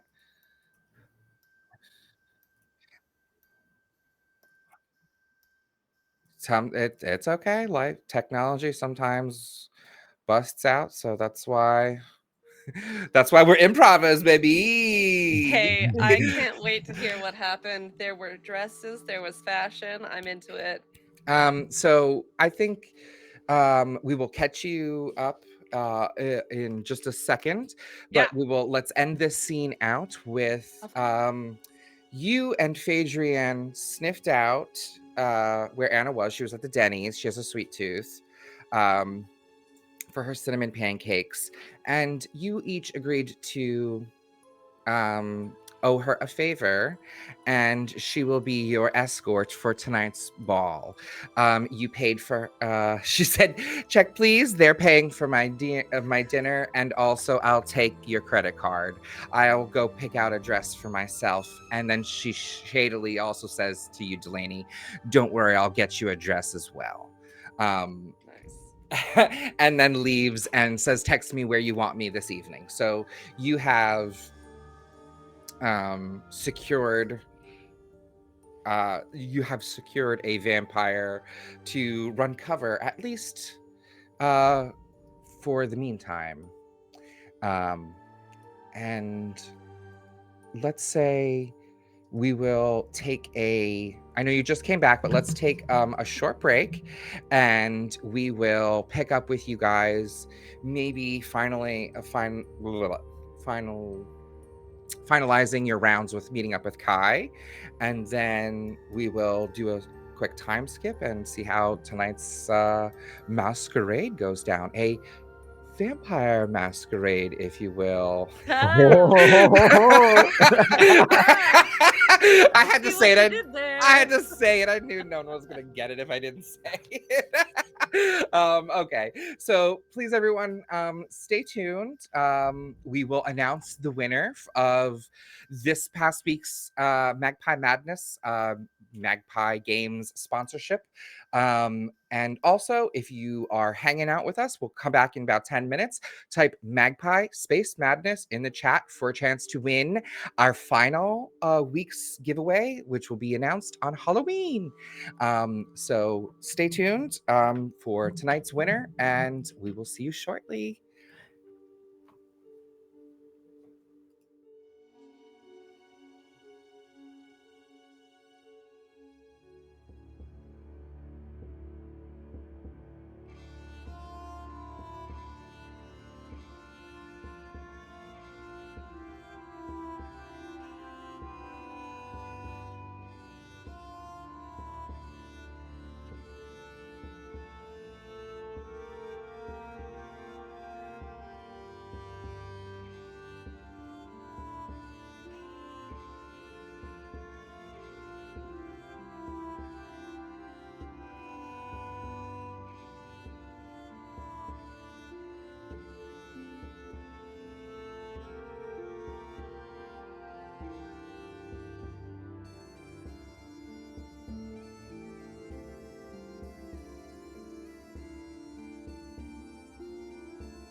Hello, everybody, and we are back. Welcome, welcome. I am your host, Xendarik, and we are a Tale of D20s, and we are in our month of Magpie Madness. Madness, madness.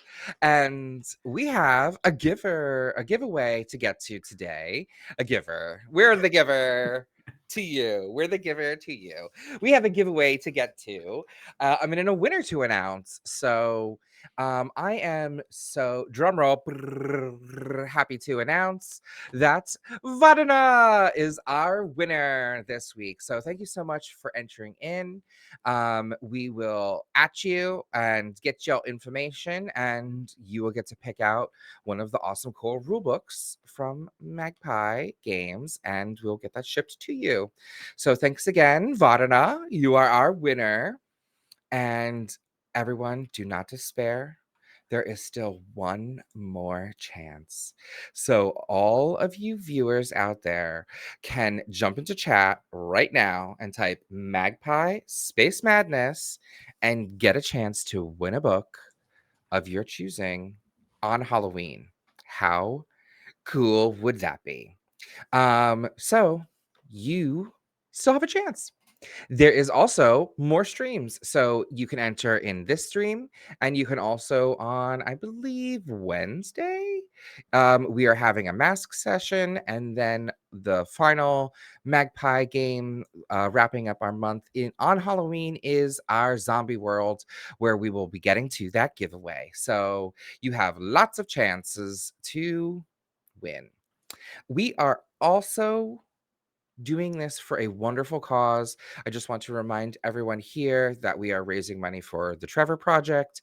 It is a fantastic nonprofit organization that raises money and supports LGBTQ youth, and helps them in hard times and time of need, and providing them with resources that um, that we take for granted. So please, if you can, donate, use that button.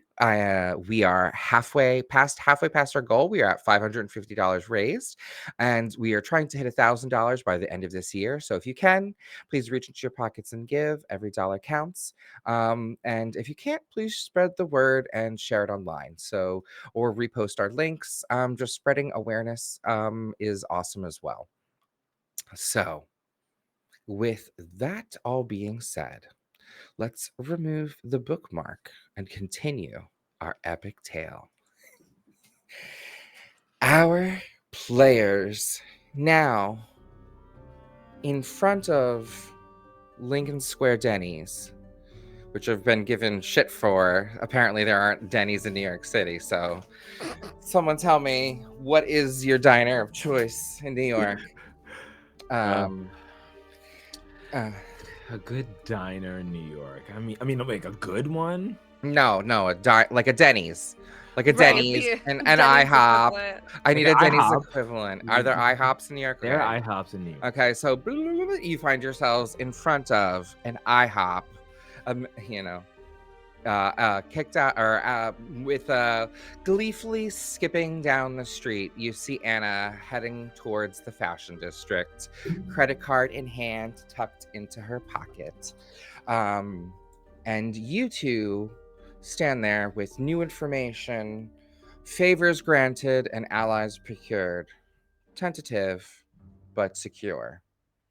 What is your next steps as I almost forgot. We were literally just talking about it. I almost forgot. So we also want to quickly roll back, and we were chatting, and there are a few other things that can get triggered to advance our characters. So earlier we used lending a hand. We also did our circle moves. So those triggered are the advancements of our characters. So that would be here. Our Delaney chose Night and Wild, and so that means we're halfway towards another advancement, which is another move or a status improvement.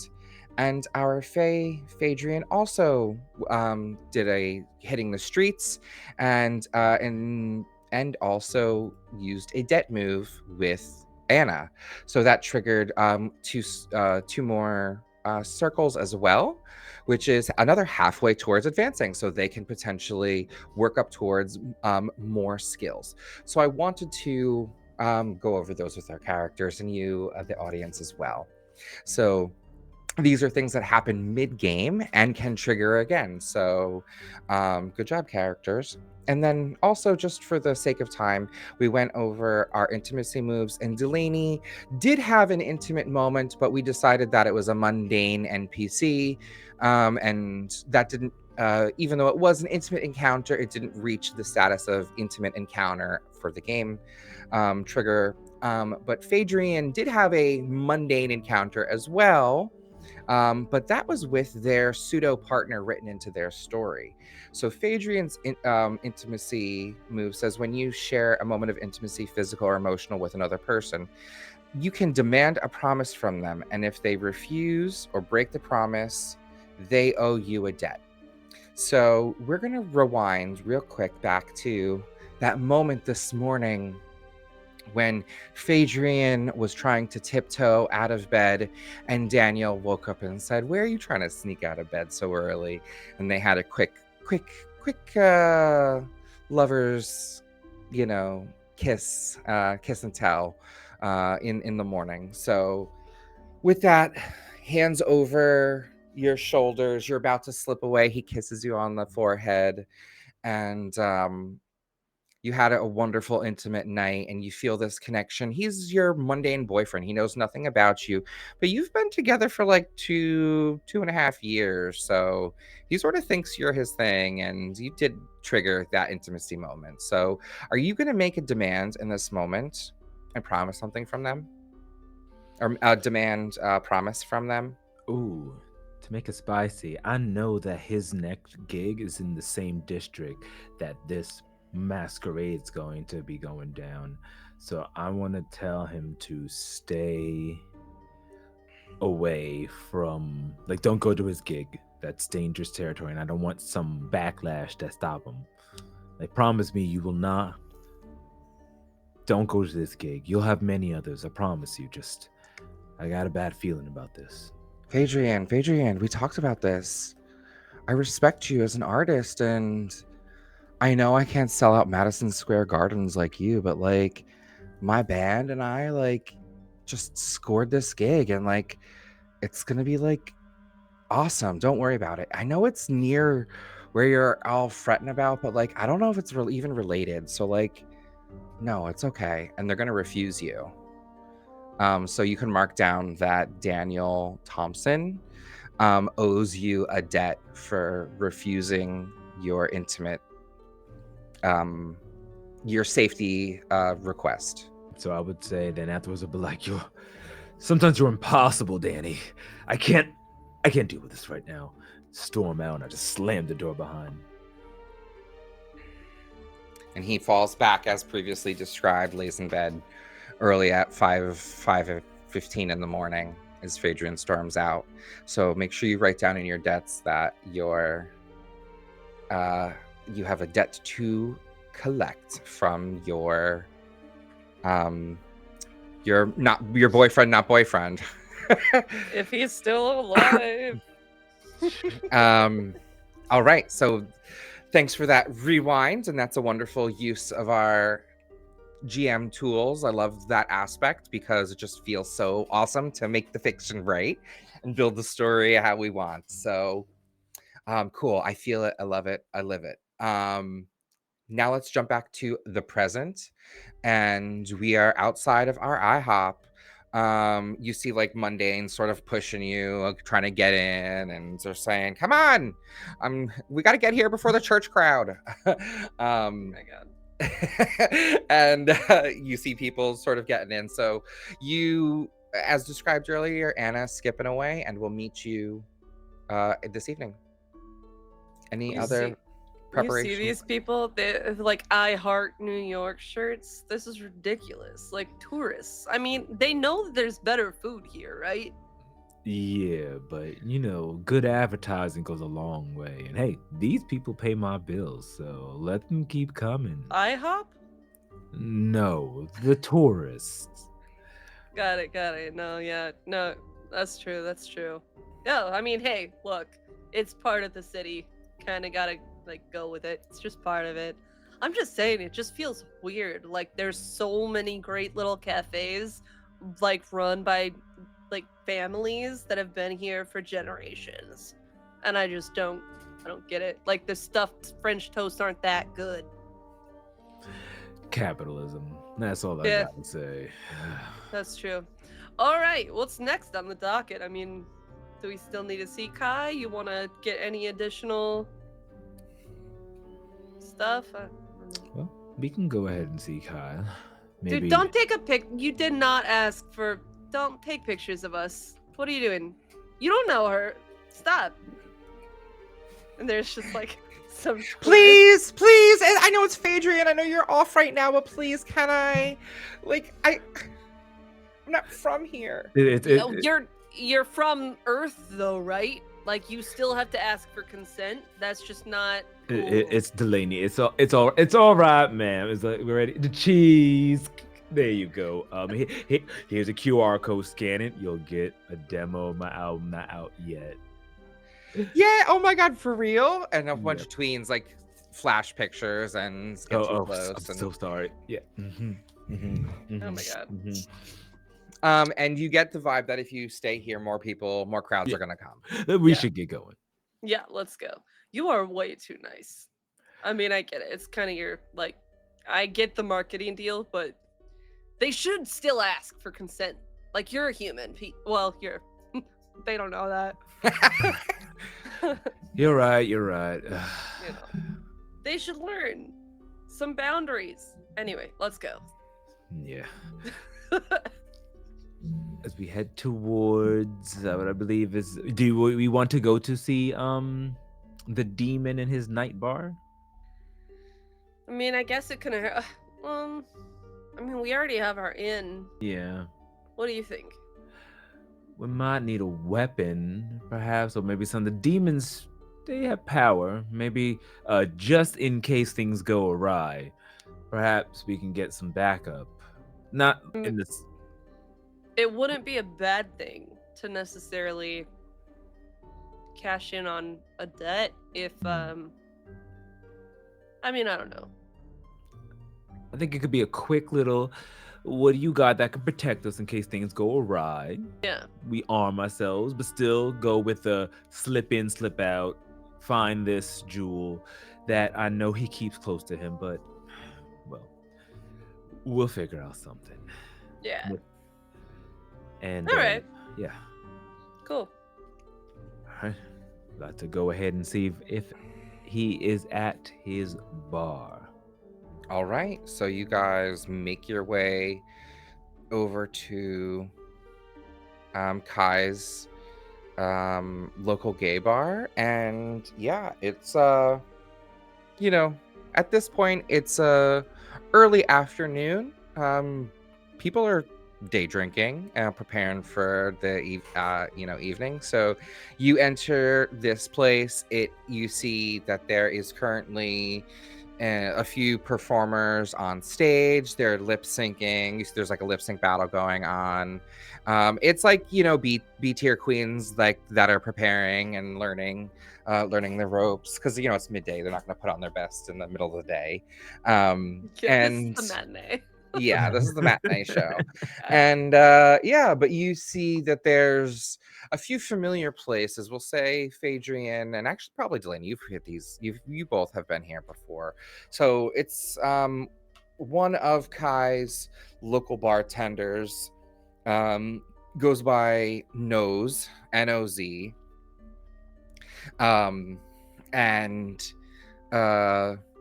he says, as you guys approach, there's a few people in here. Let's say like maybe about a dozen or so, but it's not packed. It's midday. He says, "What are you two doing here?" Oh, we're just here to speak with Kai. How's it going, Nose? Long time no see. Hey, baby, it's been a minute. I haven't seen you since you hit these stages. Back when you were still making a name for yourself. It's been quite some time. Those were the good old days. He's still treating you good. Oh, you know, he always brings in the best boys and girls. We have a wonderful time here. Delaney, can I get you a drink? I know you like them hard and stiff. A little early for that, but thanks. No, yeah. See ya. I'll let him know you're here, and he sort of is like I would say like sort of like a muscle bear. He has his like pecs out. He has like leather straps, and you know, it looks like he's wearing like fake horns, like Halloween horns, and like fake wings. But like you can see past it, and it's his actual horns and his actual like tail. That he's Oh. like just like sort of like a muscle bear bartender. And he has um two like hoop nose rings that no one talks about. They're nice, but people are like, is that why they call them nose? But no one wants to say anything. So he goes back to the back behind or the office, and a few moments later you see a gentleman that you both have met before. This is a very, I wouldn't say very, not thin and lanky, but is a very slim, tall, but built demon man. He is dressed impeccably, even for the middle of the day, in like a fashion suit with sort of like a floral pattern. But you can see that it's so bizarre. It has like a floral pattern, but like when it gets closer to like the waistline, it's like as if the flowers sort of like end or like hit like a glass floor, and then blood dripping like down the pants, and it's like white pants with like blood dripping. So he's like making a statement, and he comes out and he says, I usually don't see you people here until the evening.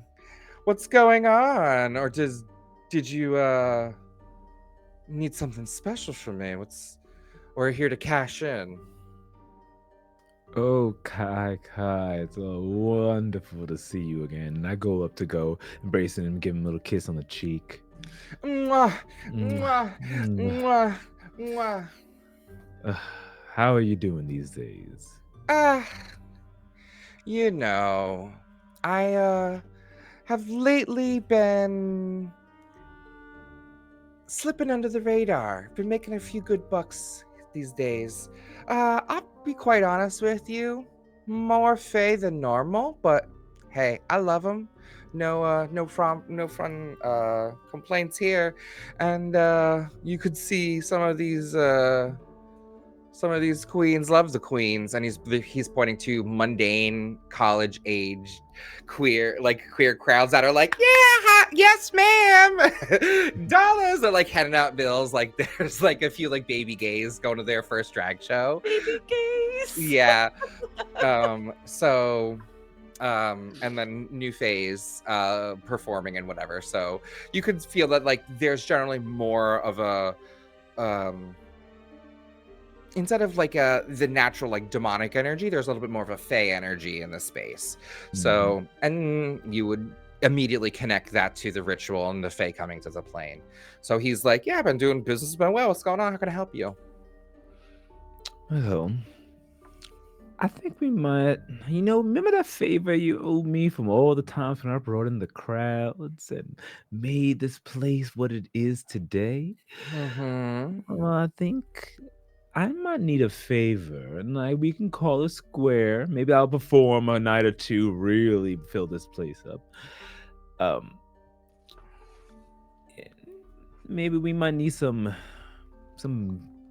protective items, something that can really help us if we're in a pinch against, say, vampires. What are you getting into? Well, let's just say we have our reasons for needing to procure something to help us out with this. Now, I haven't forgotten about the time I kept the sworn off of your bar and kept this place clear from their shenanigans. I mean, this might be a good time. You could clear 2 debts if you really have something to offer. I But we have see. reasons. I see. Well, all right. He says, "Come with me." He's like, "I got some business. Maybe perhaps we can get a little further entangled." And he Usually, ta- you gotta buy me dinner first. Jeez. hey, you know it. I'll go that way. Maybe Yeah, no. Phaedrian would talk. He says, "Come on, let's go back to my room." And he takes you to his back office, and he says, "Look, I'll be real with you. The vamps came here a few days ago, and they're having some specialty performers tonight requested, and I'm a little nervous about letting some of my guys and my girls go with them. I do know that they are up to no good, and I have a feeling that y'all are barking up that tree. So if you can protect some of my people, I will give you the weapons, the means, and another favor." Okay. Mm, And he one sort moment. of flips open a manila folder on the table, and you can see that there's like evidence there of the Fae have done their own reconnaissance and have like an invitation or like document scans of an invitation. So he's not ignorant of what's happening. So he sort of pieced it together, and perhaps the oracle's gotten around. Hmm. Hmm. So is he saying that oh, so the orders weren't specifically for Faye, it was just for entertainment, or they are bringing Faye there? He um could not he will say that he could not refuse them, and so some of his uh dancers, his like dancers, and some of his patrons are going to perform supposedly at this mansion tonight, Okay. and he doesn't quite believe, like he was promised their safety but he doesn't believe it. So Hmm. he's like, please make sure that they actually get out of there safely. um and if you could hurt them in the meantime or steal from them, that's even better for me. So he was like, yes, I will honor your debt by giving you the weapons you need, but I will ask a favor of you to protect them and give you another favor.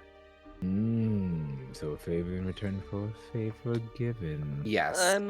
I'm good with this, honestly. Yeah, I'll try to keep them. I'll look out for your people.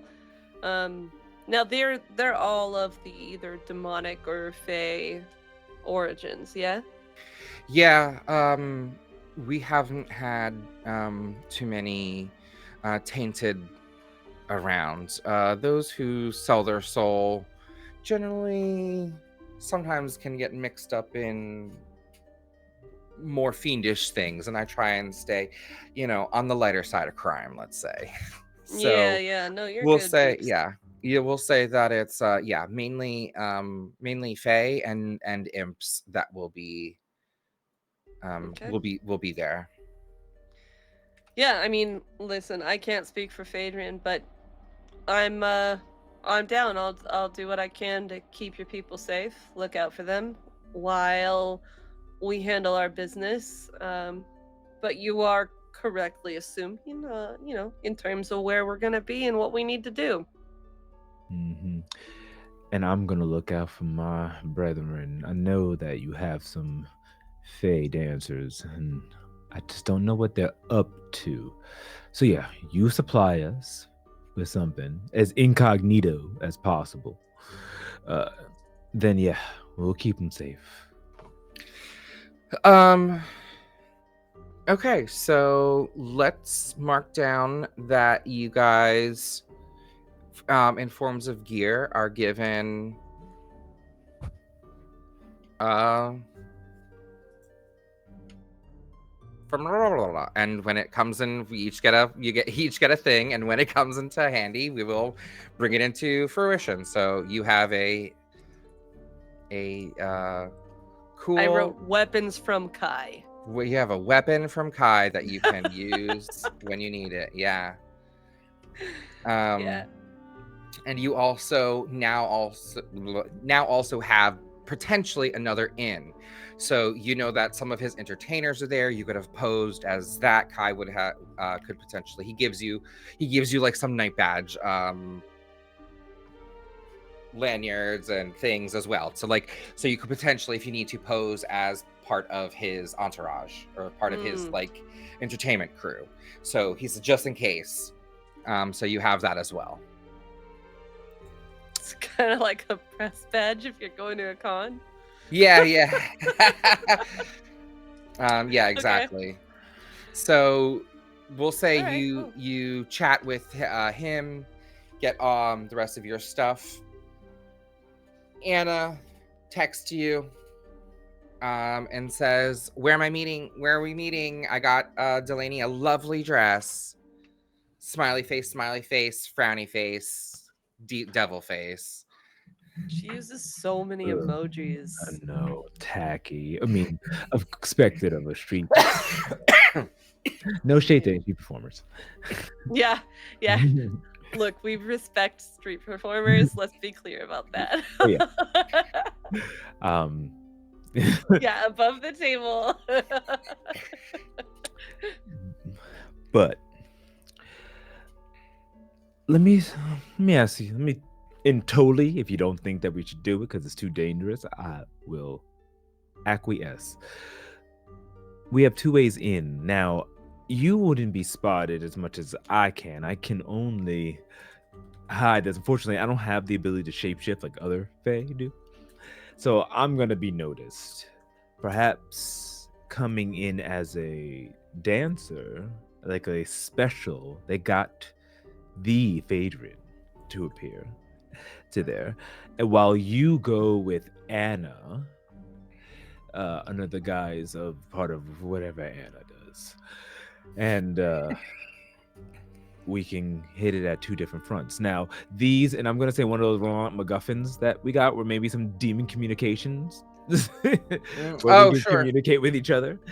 Here, if you just stick this little like It's like a Bluetooth rune, and you like have to press it on your temple, and then when you press it and activate it, they're synced for 24 hours. Amazing. You can like think to each other. this All right, testing. Yep, I got you loud and clear. I guess I shouldn't have been saying it out loud too. It's fine. It was like stereo. Yeah. I mean, you're used to it. You're always like listening to the monitors and whatnot. Mhm. I Oh, don't- That is so confusing. So, all Well, right. think about it. Just hold your breath for a moment, and then just think everything, and slowly exhale. You'll get used to it. Wait, where's the breathing come in? Why is that necessary? Well, because if you stop breathing, you'll suffocate. But if you hold your breath, you'll just focus on just thinking and not speaking. I think I'm just gonna. Yeah, I don't know. I'll wing it. All right. All right. You're good with all of this, right? Like this is. We have to do this. So. Yeah. Okay. We have to. It's all for the queen. No We- reservations that you're holding. None at all. I am 100% ready for this. Okay, because you don't usually take deep breaths like that. And I feel like that was the instructions you were giving me for like telepathic thought. So I'm trying to figure out like what that means. Yeah. No, I'm fine. I think this is gonna turn out like a hitch. We'll go off without a hitch, and everything. Turn out like a hitch? Ooh, okay. It will go off without a hitch. I mean, it will be fine. Totally fine. And you can see that there's some doubt coming from, at least some type of worry from Phaedrian. Yeah, absolutely. Oh, all right. Listen, you know, this is probably the most dangerous situation we've got into together. Yeah. Um, you've, s- I'm, n- this is not gonna be easy for me. Okay. Um, I just want you to sort of be prepared because you've seen how I can get sometimes, and I don't, I don't know what we're gonna encounter here. But now, above table, how much do you think, like, we've talked about what happened to my sister? I th- I think we talked about it enough where it's like I know I understand where you're coming from. We're that close. But there's definitely always a feeling of just something that Phaedrian was always holding back. You couldn't quite put your finger on it, but he definitely was holding back. So it's like a subject that you want to press that Phaedrian tries to say, "Oh, look over there." Yeah, yeah. Okay, cool. Yeah, anyway, look, I've told you what happened to Delilah, and I don't know who we're gonna encounter in here, but I'm always kind of holding my breath, so to speak, and waiting for something to happen. So, all I gotta say is if I lose it, I need you to do what it takes to get this done, and I need you to run. Like from me. So, Delaney, oh baby wolf, I look, would yeah. I would never run from you. Well, We've you been through it. should. We've If been it through so happens, much. no, you've never been through this. And she gets like really serious, and all of the joking kind of drops a little bit. She just like leans in and puts a hand like on your like shoulder. I'm telling you, if I say run, you run. Get it done, and do not let me find you.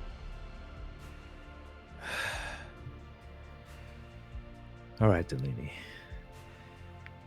I If need that's to what you know need, that you're gonna be okay. I'll be fine. Nothing's gonna happen to you. Trust me. We'll get through this together. I promise. All right, let's do it. Game face. And I think that that triggers my intimacy move. I think that triggers both of your intimacy moves.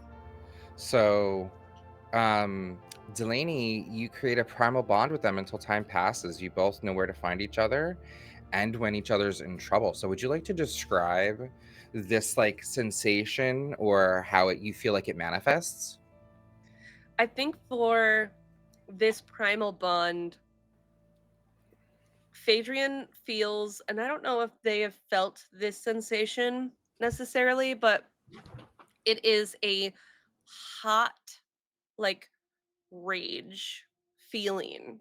It isn't like it's not making you feel angry, but it is that feeling of adrenaline, of a need to act, urgency. There's something that is just white hot in that, and it sort of subsides, but I think it starts in that like deep, like in your chest, and sort of settles a little bit and spreads across, and then sort of settles into your kind of being. And then it kind of goes away. You don't really feel it after that or that like surge happens. Yeah, in the moment, Phaedrian, like as Delaney was describing this and saying, like, you have to run, you have to go. And when she was getting so excited, you felt the energy as described welling within you. And then when um, she asked you to make that promise, the sensation fades. And you are back, you have that primal bond. And also now, Phaedrian, when you trigger physical or emotional, you can demand a promise. What is the promise you're demanding? Phaedron looks Delaney deep in her eyes, and you see a weakness in that full persona of confidence they always put on. Um,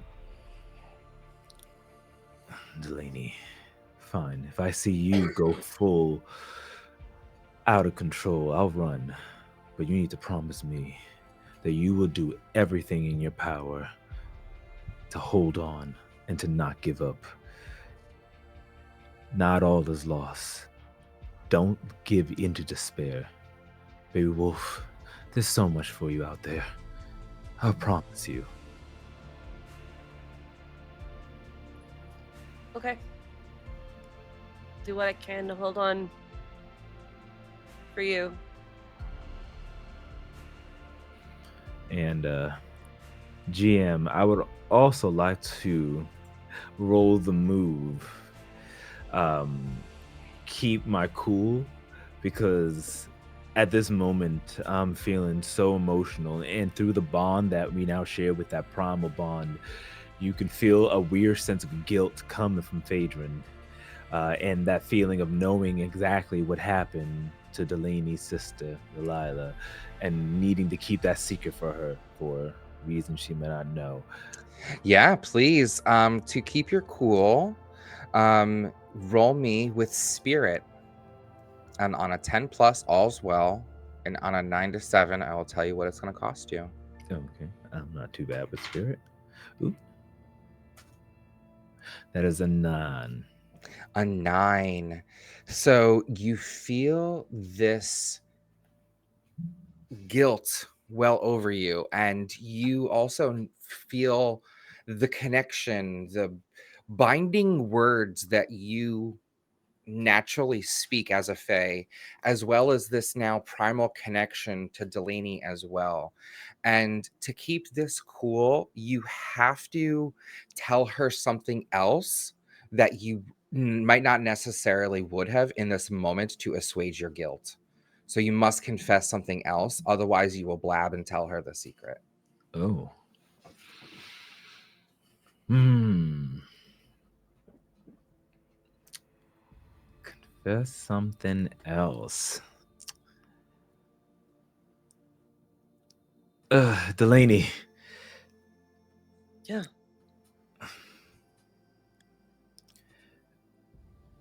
I just want to say, you. It wasn't just because of fate that we come to know each other. What? Queen Titania put me in your path. Why? I can't say why. Not yet. Just know if anything should happen to me, give Queen Titania uh, my true name. What? My name of the Fae. That will break me of my bond, my seal, and then you will know the truth. I don't know your true name. You'll find out when the time is right. Okay, so you're telling me if something happens to you, I need to, I don't know, freaking text or call the Summer Queen and be like, hey, what's up, my buddy Phaedron? Oh, their true name is Jessica. Shout out to Jessica. In a sense, let's just say if something were to happen to me, She's really not that innocent. Let's just say if something were to happen to me, you understand. I'll explain more once we're through this. I promise. Okay. I'm gonna hold you to that. I think you can write that down as a debt then as well, to collect from Phaedrian. He promised. All right. And Phaedron, you have to write that down as well. Mhm. But your intimacy move was triggered, and they also promised back. So you're okay for now. Um, we will fast forward. So are you, for clarity's sake, were you going to Phaedrian and go with the entertainers, Yeah. and Delaney, you're going with Anna? Yeah. Okay. So Anna shows up at your house with a box and provides it to you, and says, I hope you love it. And it's your least favorite color. Pink? No, just kidding. I don't know.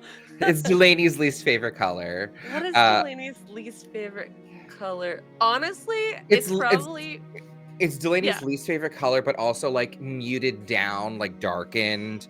So if your favorite color is red, it would be more like a mauve or like a glass of Okay. Merlot. If you said No. green, it would be like a dark forest green. If you said blue, it'd be like so it's like evening gown, toned for evening wear. Cool. But it's still Cool. your least favorite color or pattern. We're gonna go with gold. Oh, okay. Like, So it is unless opulent, it is dripping, it's flashing, yeah. it's everything That's that you don't want to be. And she's like, "Oh, it fits you perfectly." And I'm so glad I got the matching stilettos. oh God. What is wrong with you? Okay. Um, and she is in a deep red sanguine red dress, clear stilettos, her hair sort of pulled back, and oh my goodness, the neighbors' dogs are just going crazy. You hear her say, they need to get that beast more exercise. And and you see she's just sort of done up, and she's excited to sort of get up and say, we must make our way and make an entrance. Where's Phaedrian? Oh, I think that they're gonna make their own kind of entrance Oh, with the entertainers and whatnot, kind of special performance. oh, to be expected of him. All right, fine. Um, let's get you dialed up. Let's make the most of this evening, shall we? Let's uh let's try and have a Sure. little fun. Yeah. Right. Fun. Um, she in this moment is trying to level with you because she knows that you don't like her. She's trying to say, you now owe me a favor, so like let's, why make it miserable for the two of us? And is there anything that you like? She said she turns to you as she's sort of brushing your hair. She zips up your back. She's like, so what are you trying to get? I will run interference and, make sure that wandering eyes come to me. But what do you want? All right. So this is gonna be a moment where like Delaney still doesn't trust this chick, like at all. So I'm trying to figure if I have anything that's sort of mm, not in my territory either. So, yeah, I don't know if I really have any specific moves for this or if it's more You of just actually narrative. you could use your alpha dog. So I persuade was an wondering, I didn't NPC know.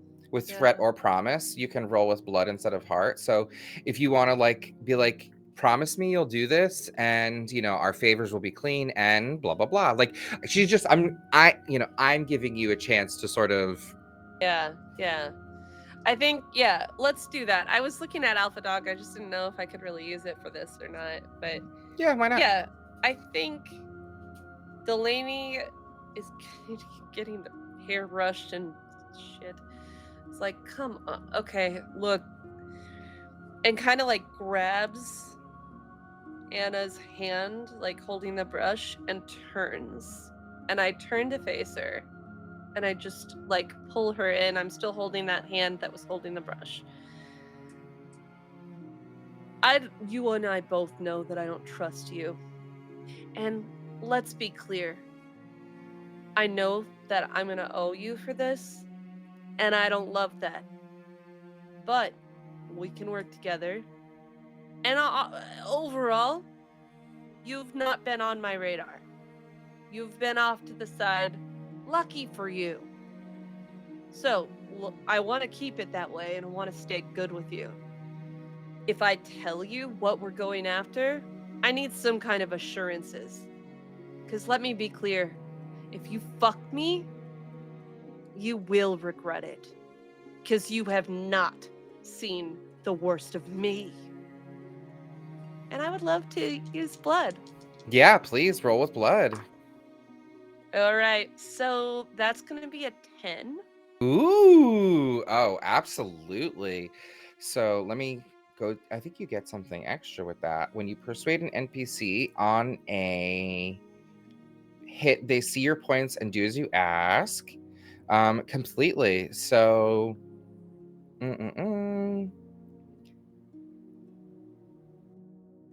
Oh, and also, okay. So we'll say since you rolled a full hit on this, she says, "Okay, I'll give you some assurances. I let's just say I agree with you. I know that your wolves sort of sniff me out, and I'm on the edge of your territory. So, and we've been leaving. What do they say? Like, she says, like, I haven't poked you, you haven't poked me. So, how about I will waive this debt as as a sign of good faith to you. If you just let me know what you need, and I will. I'm not here to, fuck you.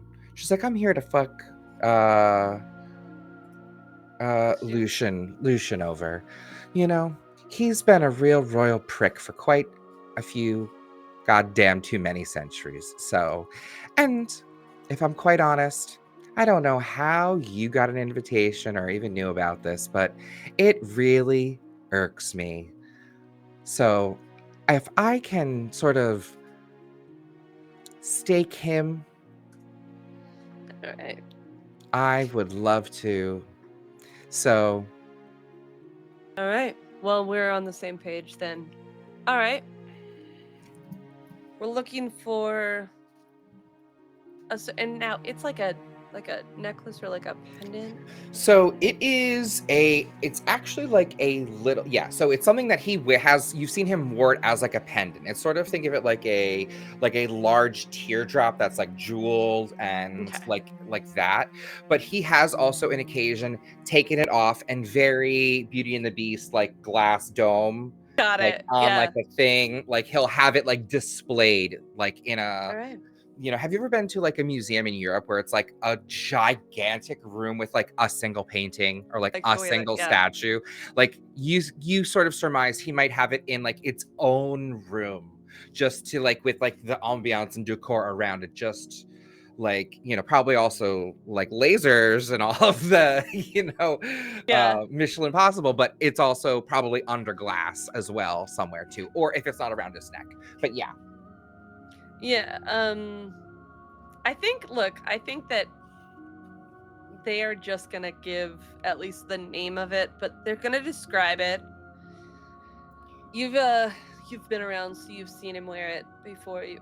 He brags constantly. So the tears of Nyx that he's so proud of. The Oh, little jewel that you're gonna amplifies his be power. on the shit list for forever, my friend. Yeah, yeah. But I, that's not your problem, is it? you're right, it's not. I will run interference for you forever and ever, and I will never be as fucked as you are if you're caught with that. I Sounds will good. gladly help you get that. And you can see the biggest shit grin on her face as the thought of him losing his precious, because it's it's like Samson with his hair. You know what I mean? Like that's how it feels. Like you're gonna cut off Samson's hair and basically take away his power, or like that's what it feels like to her, because he uses it as such a status symbol and holds it over so many people that like she's like, oh yes. So she's in on it. All right. You get dolled up with her, and we'll say that you make your way to the mansion. Oh, Phaedrian, real quick, any preparations you want to do before you meet up with the crew that Kai gave you directions to, and he told you when the van was leaving.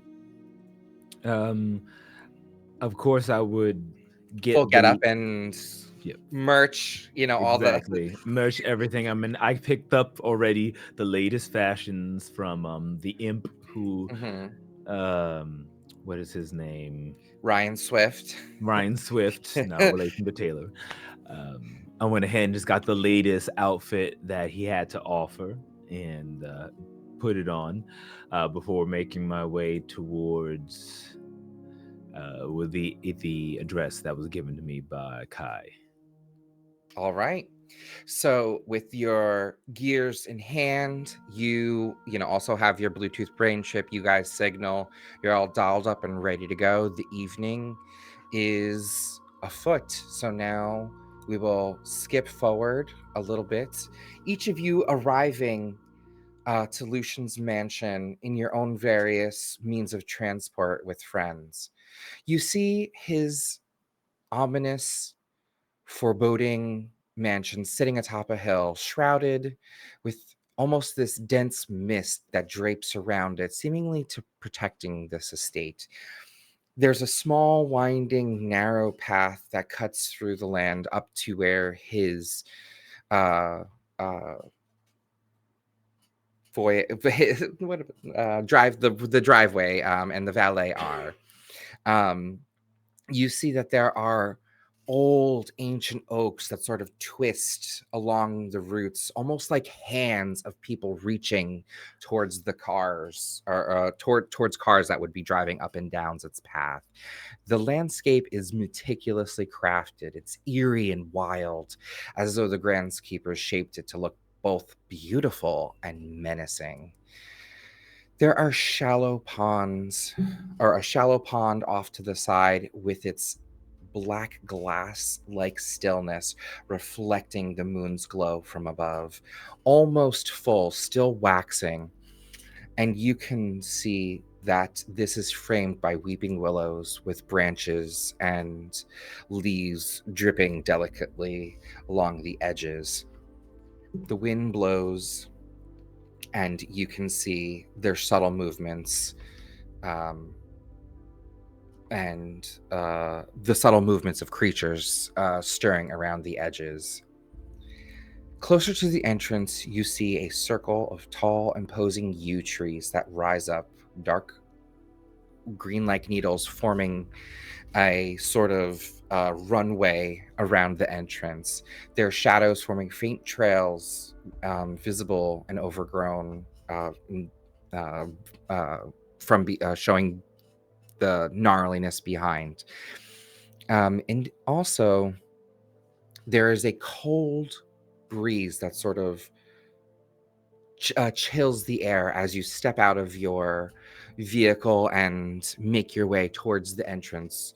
Whereas previously described, you see these tall black marble columns and marble stairs that lead up to a landing where you see masked guests and masked butlers arriving and welcoming guests.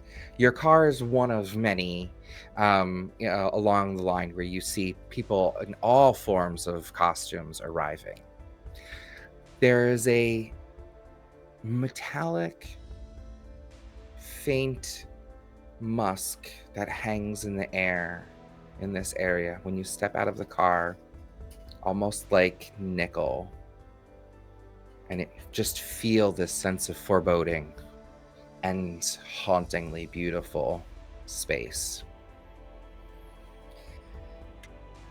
Anna says to you, "You have your mask, darling." And she affixes hers up, and hers is sort of more like a lacy, like red. And she is her red sanguine dress at the very bottom sort of frays to white, and she puts on like a fox's mask. So Oh it's my like god. almost like she has like a fox mask on hers with like a little nose and a point and like little Amazing. foxy ears. Would you like to describe? You described the color. What mask do you put on? God, what mask would she have gotten me? I'm gonna say goodness. So she got me a gold dress. Um, she's the fox, so it's like this kind of clever, Oh, sneaky kind of persona. would it be like golden feathers and like Maybe. a chicken's mask? Oh, how dare. I thought it would maybe be like an owl, but um I don't know if she would have been What what do such you, a what do you prefer for the fiction? Do you want her to be a bitch or do you want her what do I you think? mean, I here's what I think for the fiction. I think she wanted to not she wanted to be a little bit of a bitch without being enough to like set me off. So it's some kind of like subtle Bridgerton shit. Okay, so Like it's not a full chicken. We'll say yeah, it is a but it could be like a peacock. yeah. Yeah, like it's like a yeah, a peacock or a peafowl. So it's like a bird that like a fox could potentially get, but not like a Right, chicken. exactly. Yeah. Yeah. She was being real subtle about it, but it's Yeah. yeah, it's there. It's there. All right. Um so you affix your masks and make your way up and you are greeted by a guest clearly also dressed like a butler, but still in some form of regalia, and he looks like a chess piece, like he looks like the knight, but it's like his mask looks like a horse, but it's clearly dressed and designed to look like a chess piece. And Can he only says, move in L's, bitch. he offers he offers about you and he says, welcome honored guests of night. Lord Moravant awaits within, eager to host those of discerning tastes and refined appetites. Please step forward into the heart of this evening's revelry, where shadows dance and secrets find sanctuary. Masks may shield the face, but be assured, all truths will be laid bare before dawn. And he gestures grandly, and you see these two double doors open in. And he says, lastly, before you leave, indulge the night and remember, this is no ordinary gathering. You are among your kin here, bound by covenant and as ancient as darkness itself. And he bows his head and ushers for you to go in. And you are just gobsmacked at the pure opulence of this place. Would you, like Divergent Dryad Marie, like to help describe what you see as you walk in the center? What does Delaney see Ooh. as you walk into this gorgeous black marble mansion masquerade ball? I think that as this like grand ballroom, this kind of entryway, huge like vaulted ceilings, there are all of those like black chandeliers that are dripping, and I think there's like it's almost truly decadence and truly like unnecessary because vampires there are like mirrored reflective surfaces that shine from from the walls. There are little like on the chandeliers there are little mirror pieces that sort of reflect the light and Mm-hmm. never catch the vampires in it, but just bounce the light all around. There's I think also like little alcoves where there's like maybe a curtain or something, and people can kind of have a little bit of a privacy, like a little private space where obviously vamps have incredible hearing, we all know that, but at least the illusion of privacy to get a little bit of an intimate space. Love that. And you make your way into there and find these intimate spaces and see that there you are among lots of people, and everyone seemingly is wearing their different masks and just their dresses, their suits, their outfits, their hats. All of it is just you would be so having the time of your life if you didn't realize that every single person here would probably murder you had you not come in and been invited into this space. Yeah. And you realize that there are just the most powerful people in every turn of every space. And you also see that there is um, people also mingling and chatting. Some people are eating, and by that we mean you see there are an occasional once you make your way past the grand foyer and as described down into the ballroom and where more of the space is open for the meeting. There's a stage prepared for our guests, and as the people are you make your way in and look around, there is the occasional um almost completely naked human or elf and or fey person and or imp person standing there, and almost as if they're in a haze with their neck to the side, and vampires will just come up and take a bite and then lick as if they're sampling, and then pat them down, and the person an attendant will come by and nurse the wound as the blood sort of trickles down and wipe them. And you see that people are just it's like as if they're walking up to a bar and sampling uh, wines or drinks, but they're just sampling people. God. Just like Oh this is the my. I think on the little like telepathic little thingy. What is it called? Your Little Bluetooth, jewel? yeah, your Yeah, little Bluetooth Bluetooth. rune, your demon Bluetooth rune. My demon Bluetooth. I'm like to Phaedrian. I go, these people are certainly not subtle. Like honestly, this is the equivalent of like jello shots. Like having like a jello shots girl. Except it's people. Yeah, you're gonna see a lot of things you wouldn't expect to see when it comes to dealing with vamps. Just keep your cool. Just look away. We're here for a reason. This Yeah. is bigger than what we can, fortunately, deal with. Alright. Can't wait to see your entrance. I promise it'll be a showy one. Alright.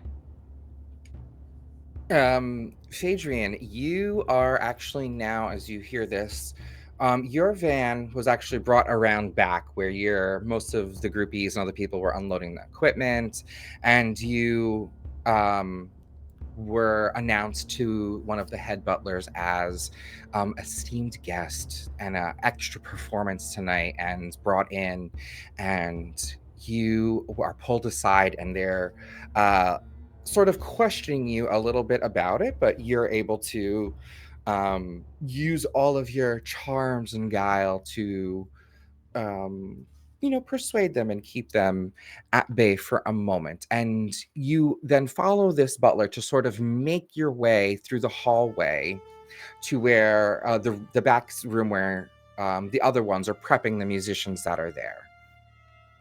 And you walk in to one of the other vampires already mid speech to the other performance, and so the one that was speaking with you says, "Ah, perfect. We can let us join the crowd." And the other vampire says, "Delightful, everyone. Please, please, you are among royalties tonight, so make sure all of your voices carry.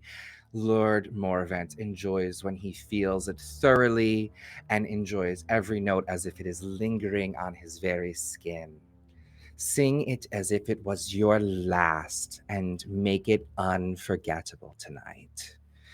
And you see that these vampires sort of together walk in unison towards the group of mundane and some fey, some imp in performers, and say, let let's be sure tonight we experience grace, elegance, and your full surrender. Let every move captivate those around you. Draw yourselves closer and closer to them and feel the heat. Let them feel your heat and passion. And when your dance is done, join all of our guests for a toast. Lord Moravant insists upon such a personal touch, and we are pleased to have you all here. Finally, make sure you violinists, you trumpetists, your masterful fingers, no doubt, I trust each of you will pour your heart and soul into every note. Don't hold back. Leave nothing left unsaid in the music. There's very something. He almost licks his lip like he's licking the air. Charming about giving everyone all it's got. It's just irresistible. And you can clearly feel that they are doing more than just speaking to this crowd, Phadrian. You get the vibe that they are. Yeah, can I figure someone out? So, Try to see, suss out exactly what he is getting at. Are they yeah. really in danger? So I roll with So, mind. yeah, you get to, when you figure someone out, you can roll with mind unless you have another ability or an effect. And if you get to hit, you'll get to ask 2 questions. So roll with mind and let us know what you get. All right.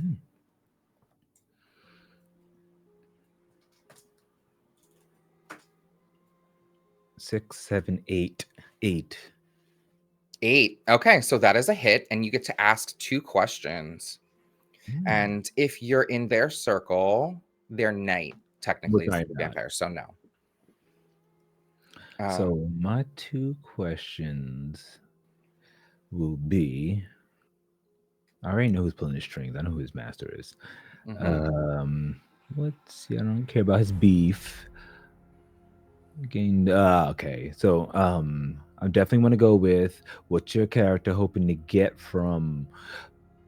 Maybe I can figure out what he really wants to get from all of these people here. He seems too thirsty, if you will.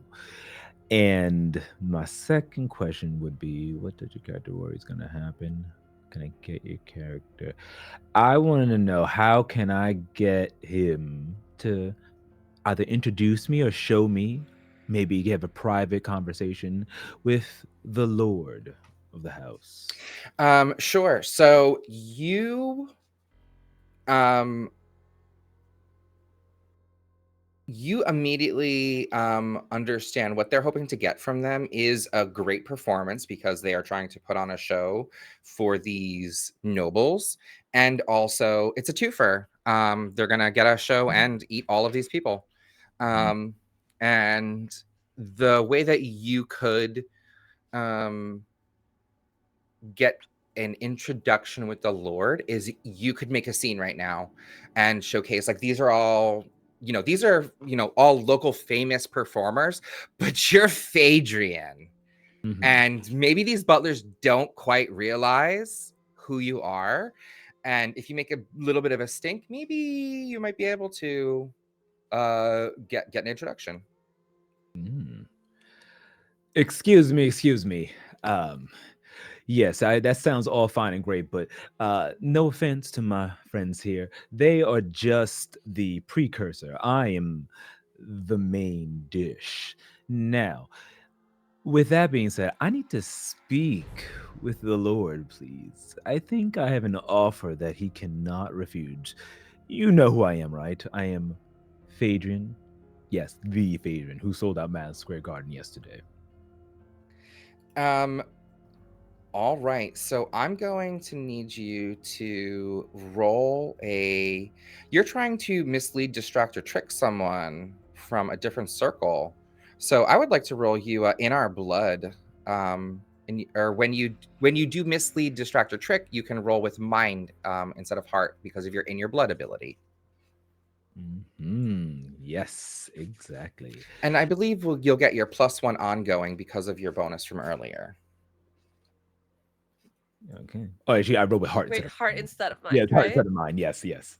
I was like, Oh, wait, mine's not that I good. misread it. Yeah, sorry. Yeah, you roll with your better one, not your shitty one. I was Exactly. like, what a what are we doing on these? Okay, so Okay. that's 7, 8, 9, 10. You said a plus one would be 11. All right, so you get to pick 3 from that. So you do absolutely trick them in this moment. They are fooled, at least for a moment. So we're not going to say that they're tricked. They follow your guys. Like you are misleading them into you're Mhm. needing to make this audience. So with that, you get to pick 3. You also create an opportunity, which is you going to meet the Lord makes sense, and then 2 more. You can expose a weakness, confuse them, and avoid further entanglement. I definitely want to avoid any further entanglement. Once he has this, I don't want him to bother me anymore. Sure. He's just a peon. So I would like to somehow create an opportunity for Baby Wolf to jump in and also have an opportunity to gain some knowledge or possibly even find this. Like so, whatever she attempts to do, it will be aided by something that this gentleman does. All right. So a third vampire enters the room and sees you sort of talking, and then says, "Oh my God, this is Phaedrian." Even though they're a vampire, they're like, "This is Phaedrian. I didn't know that we were getting Phaedrian tonight." And says, "I'm so sorry that they treated you this way. We understand that these are part of the normal crowd, but don't worry, you're safe here." And you get the feeling that they understand that eating you, a Madison Square Garden selling, would be probably not great. So, and they say, "Absolutely, you should meet the Lord. And would you please come with me into one of the seating lounges that one of the waiting rooms that we have for all the other royal esteemed guests. Follow me." Excellent. And I would like to use my fairy power, Glamours, in a sense that it says I create illusion to fool the senses. The effects don't last long, but they are compelling. I want to um even though it says you don't conceal yourself, it's everyone knows it's me because I'm wearing kind of this very Yeah. midriff, spiky pink jacket and pants that match, but also have this very beautiful diamond crested rose quartz masquerade mask. With a feather matching on the side, and that appears as I move my fingers across and use it as a glamour. And I want it to be alluring, especially because I'm trying to win over the Lord with my beauty and grace. Oh, absolutely. Sure. So we will. Are you technically you're using your fairy power? So I will do this. But to do this, activate this power, you have to choose one. You suffer 1 harm, mark a corruption, or give a debt to your monarch. But by choosing to use your magic in this glamour, you will get a +1 ongoing to those whom you speak with while you have this glamour up. No, Are certainly you will. going to sort of hurt yourself a little bit for this? Oh, Take a I'm corruption, totally marking or corruption. you're gonna mark a corruption. Awesome. So you mark a corruption and you feel the power well within you. And as described, you pull this glamour. Uh, Sorry, go ahead. No, I was gonna say, oh, I forgot you. That reminds me. I have unearthly grace. Since I did roll. Oh no, it was only a 12 plus. That was an 11. Did I roll 11 or 12 before? I thought you 11. I was looking that 11. too. Okay, okay. Sorry, I didn't get it. I Yeah. didn't get it there. Whew, okay, never mind. No worries. Yeah, you're okay. So you fade to darkness and then turn back glamorously and have your uh design your mask on as described, and are led sort of. There's a balcony that wraps around as one ballroom does. There's always a grand staircase that leads down to the entrance where they can make a grand room. But along the edges at the top, there's a balcony. So you are led up around this balcony. And so you can look down and you actually see Baby Wolf. You see Delaney. You see Anna. Anna is like, oh, well, we got to blend in. So Anna's sipping on some of these people. Delaney, how does that make you feel? Nauseous. Are Think you, does it like stress you out? I think this whole thing stresses me out. honestly. Can you roll to keep your cool? Yeah. As my dogs cry, they will not keep their cool. They're not keeping their cool. I They're mean, not keeping their it could cool. be for potent for what's about to come. I certainly hope not. Let's go. Let's keep our cool. We're not done yet, you know? I might not keep my cool. Hold up. Um, It's a roll with spirit. that's right. Spirit. And I believe you also have a +1 ongoing for your other bonus from before. A +1 ongoing for that? Oh no, that's when you hit the street. Sorry. Yeah. I know I have the +1 for hit the streets. And then there's another +1 I wrote down, but I don't think it's spirit. So I add 1 to this, so that's only gonna be a hot 4. A hot 4. Okay. So in this moment, you hear Phaedrian telling you behind the scenes, like they're gonna eat these musicians. They're gonna sing and then they're gonna kill them. And then you see Anna sipping on people. You see people starting to talk to you, and you are like, find an intimate corner. Don't talk to anyone. It's not time yet. And you feel the anger, and you're like, these are the people that killed your sister. Vampires ripped her throat out. The blood that they're sipping was her blood. They're eating her. It's her, that child, that woman right there. That's actually your sister.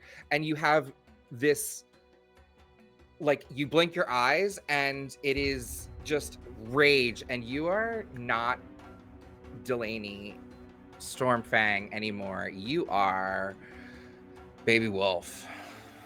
All right. You are raged Baby Wolf. I think in this moment, It's gonna need to let it out, unless transform.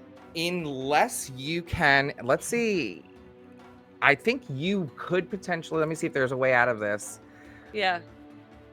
I think you could potentially mark something. I want to say, I don't know if it's right. We'll say if you want to, no, mark a scar's too much.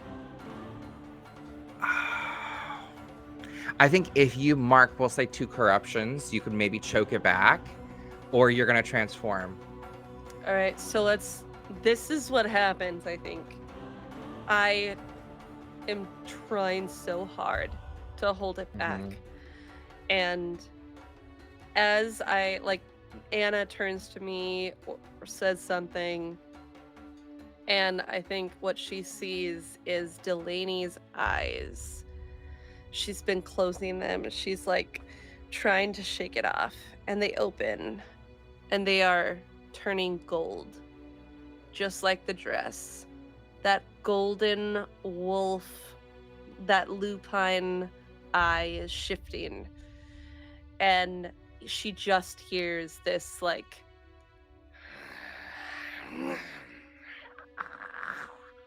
as the teeth begin to grow, and she now at that point, Phaedrian, you sense Dell is in danger. You There feel the, is this primal, you feel that rage that you felt, that pulse when we connected. You feel it spreading through you, and your eyes feel like you're seeing almost in like a lupine vision for a moment. And you have this second where you can connect to Dell. And I will say, depending on how that goes, Dell might be able to mark some corruption and hold it back. you also, I will say, are being led by this vampire Phaedrian on this balcony, and you feel this primal bond, and you turn your head and immediately like lock eyes with the lady. She is like 30 feet below you, standing in a corner, and there are pockets of people laughing. The music is loud. It's musty in here. It's dark, but through the crowd, you feel the heat, and your eyes lock just on each other. Where's my camera? Ding! And you see each other. I would say, I would think, excuse me, I think in my head, feeling Delaney lose control, and I would like to attempt to use the Where is that? Mm, nope, not what I thought it was. Hmm.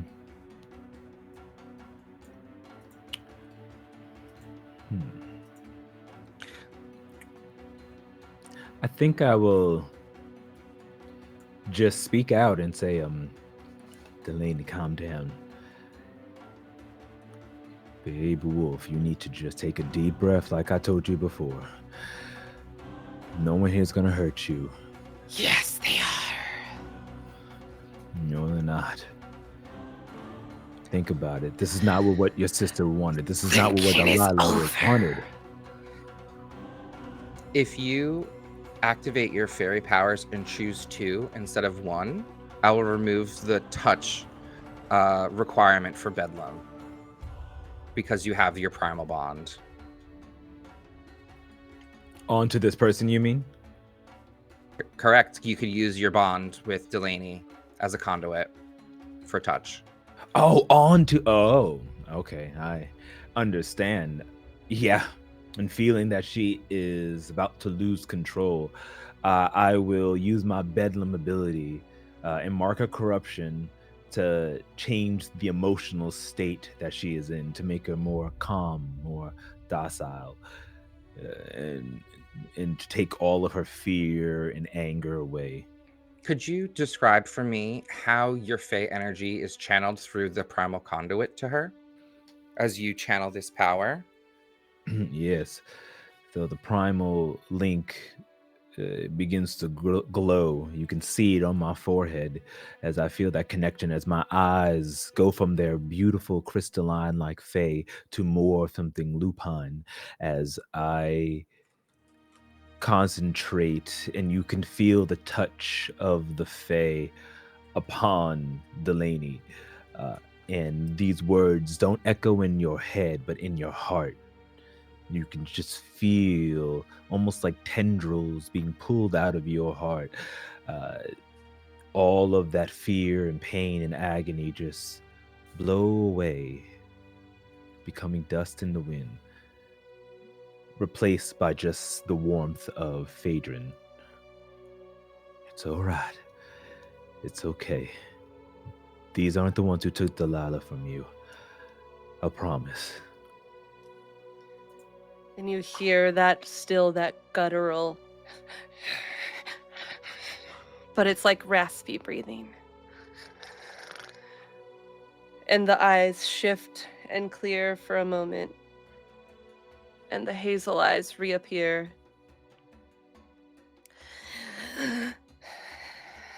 This is not going to be. This is a long night. Thank you. And I'm gonna mark those 2 corruption as it took a toll to hold that down. I think so. Phaedrian the vampire says, Miss Phaedrian, are you okay? Yeah, The room is right here. I know that this grand ballroom is fantastic, but we're really not supposed to be on the balcony, but I just wanted to shuffle you in quickly. right. Yeah, I'm fine. I'm fine. Yes, lead the way. You are shuffled around the balcony and breaking contact with Delaney, and you can see that the Lord, is going to make a grand entrance in a moment, but he has this side room tucked around the top, and this vampire pulls you in and says, Lord, um, Lucian Moravant is going to be announcing to the crowd shortly. Please wait here. After he makes his introductions, I'm sure he will come back and I will let him know of your arrival, and he will come back and greet you personally. Just don't touch anything. And you are brought into this his like office. It's like seems to be like a study, a library. It is a large room with lots of chairs. You are not the only person in here, though. You can see that there is another vampire in here, and this vampire turns around with piercing violet eyes, with raven black hair cascading down her jeweled corset. And she turns sharply towards you and says, "Oh, pleasure. I didn't think that Lucian would have another in here with us. I am expecting to make such a. I am pleased to make your acquaintance. I am Duchess Seraphine Blackthorn. Please, Oh. let's chat." As the vampire butler bows and closes the double doors behind you, you are in Lucian's private office, and you also notice on a pillar in the pedestal in the center of this room is a glass encased box, and on there is a holder, and there's this sort of teardrop shaped vial that has like a sort of print Rupert's drop like tail, swiggly tail, and inside is this just mercury moonlight flowing vial, and it is just has this like soft glow just emanating from it, and you can feel the power from this side of the room, and you can see that Duchess Seraphine is standing and looking out one of the windows at down the landscape over the estate towards the city, but is also within arm's reach of that and a few other artifacts that he has displayed. But this one is in its prominent spot. He is not wearing the Tears of Nyx tonight. It is in his office on display, and you can see that he is using it to make a show to some esteemed guests. Oh my, Duchess Seraphine. I had heard you were going to be making an arrival here. It is an honor to make your acquaintance. The Miss Phaedrian, I did not know that you would be performing this evening. I would have brought my daughter. Oh, you know, me and the Lord go way back, and I just couldn't miss this prestigious occasion for all of you and your kin. Oh, I see. Tell me, has Titania not been... Is the grass greener on this side of the fence? Has she not been shining enough sunlight in your direction? Oh, I see we have been giving quite the stage for you here. The limelight in our district is much better than what she can provide. oh, I appreciate the offer, Duchess, but trust me, I shine and glow underneath the light of Queen Titania. I have only been here to spread her summer warmth to those in that can only dream of feeling such pleasures. I heard that she was having trouble and that her reign is set to end soon. Are you sure you're not here to make a deal? I assure you, the Queen Titania will reign forevermore. We have a festival coming, and I am just here to spread the word of our great summer court. Never you mind that. Interesting. I would have thought you were here for other reasons. She is becoming so icy cold and like narrowing on the fact that she's like You are in a vampire stronghold talking to a vampire lord, talking to a matriarch of another clan. I've given you multiple times to swear your allegiance to or renounce your allegiance to Tanya, and you still have done it. And you have also had the audacity to even say that you're spreading her word at a party. I'm going to need you to roll to keep your cool because you feel the tension. Her purple eyes are glowing and they are locked on you. She is seeing every single thing that you could do. And Mhm. if you don't find a way to quickly weasel out of this, you might find yourself a little squirrely and uncomfortable or unconscious. Hmm. So, could you please roll to keep your cool, and tell the situation you want to avoid, and then roll with spirit. I'm trying to avoid what looks like she's about to attack me, Hmm. and I go, "Ooh, I guess some people don't know how to hold their temper." Um, I rolled a 5, Okay. and I was trying to avoid her attacking me, but Hmm. I see your failure on that roll, and I raise you using I step back like, well, there's no need to get so testy. We're all still supernatural creatures. And I back up very slowly. And I have such a big show to put on. So why don't you, and I get right to where the tier is, be all nice and kind and would you like a QR code to my latest CD? And I want to then grab the tier and It's like encased in glass. can I It's like break said glass? you would have to like break the glass. Yeah. Oh, is there anything? I don't want to use my hands if I don't have to. Is there anything nearby I can smash it with? Yeah, like there's a stapler or like an Emmy. Yeah, I'll go ahead and Emmy. Emmy. I go take his Emmy and immediately smash it, and then grab onto the tier. And then I want to use my ability, draw back the curtain, but That's what not I was. but I'm not actually gonna go back to the home world because but in the sense I'm trying to use the ability to get out of escape a situation.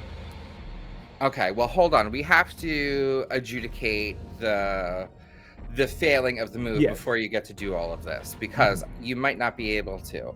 So, I instead of doing all of that because it is his most prized jewel possession. So, it's not one where you just like it's not going to like break glass like you're breaking a window in a house. It's one of those like safety glass. So, Okay. you would have to like bash bash bash bash and then it would eventually open up. You know what I mean? Like if you were in the room by yourself, you would have enough time to maybe break through it, but you get the feeling that if you did that, she would probably attack you, and that's actually what she's going to do. I will give you, because you rolled poorly, and we have to. That's the fiction, baby. Mhm, I mhm. will give you actually. You get closer and closer, and sorry, I maybe didn't describe this room. It's on display, and she was on the side of the room, so you'd have to like get across the room and let's say that you were there, you maybe grab this Emmy or whatever, but she started threatening you and coming closer. You probably could get a hit on the thing, but it wouldn't. And she actually um, goes to grab you. But I'm going to give you actually because it's at the speed of thinking. We'll say that you can get a message off to Delaney before um, they turn to violence against you. Okay, I will say, found the tier. I'm coming in hot. Be prepared. After he just calmed you down like a minute earlier. Maybe we should make a turn after all. um okay, so Muted. Oops. Oh, Yeah. Oh, sorry. I was muted. Let me know GM wise the order of things. I know what I'll be doing, but you go. okay, yeah, so you get this message. You saw where he went. He like went up the staircase and turned around the corner, um and is like a room up there. You um see also you get this message, and at this moment the lights sort of are dimmed, the crowd sort of closes, the main doors open. That's exactly the moment you get this message, is exactly when um Lucian Morvant is like making his speech to the vampire crowd at the top of the staircase and taking a slow dramatic step as he like talks about the unification of the vampires. He takes another step, talks about the fall of the Fae, takes another step about the unbinding of the consecration, and talks about old times. So you know that he is not there. You hear Phaedrian, and then this message comes through. Phaedrian's coming in hot, has found the tier in the office, so you know that it's like up the staircase. Directly, we'll say, just from a dramatic sake, it's exactly beelining between, like, Lucian is directly between you and the place that you need to go to get there. Not to say that you couldn't sneak around or do something else, but for dramatic and spatial sake. I think that yeah, so you get that because of the Bluetooth connection that you have. You hear these words. We'll even say for a moment, because your bond was so strong, that there's still those remnants. And just as Phaedrian saw through your eyes, you see through Phaedrian's eyes, and you see like like this vampire, like in like a black jeweled corset, is like lunging at you. You sort of like jump back for a second and gasp, and realize you gasp, but that was Phaedrian's gasp. But you just were breathing normally. And Phaedrian, I'm gonna say that they turned to violence against you.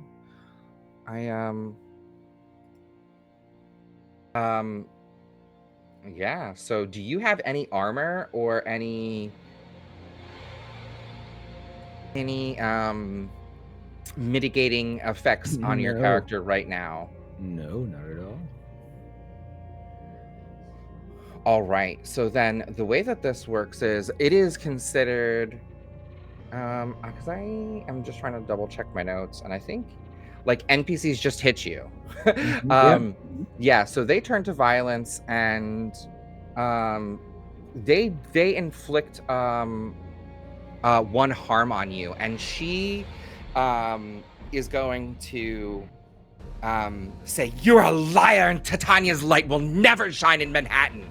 And she like pushes you violently away, and says, "These covens will drain these fairies. What was in his mind thinking, having you perform here?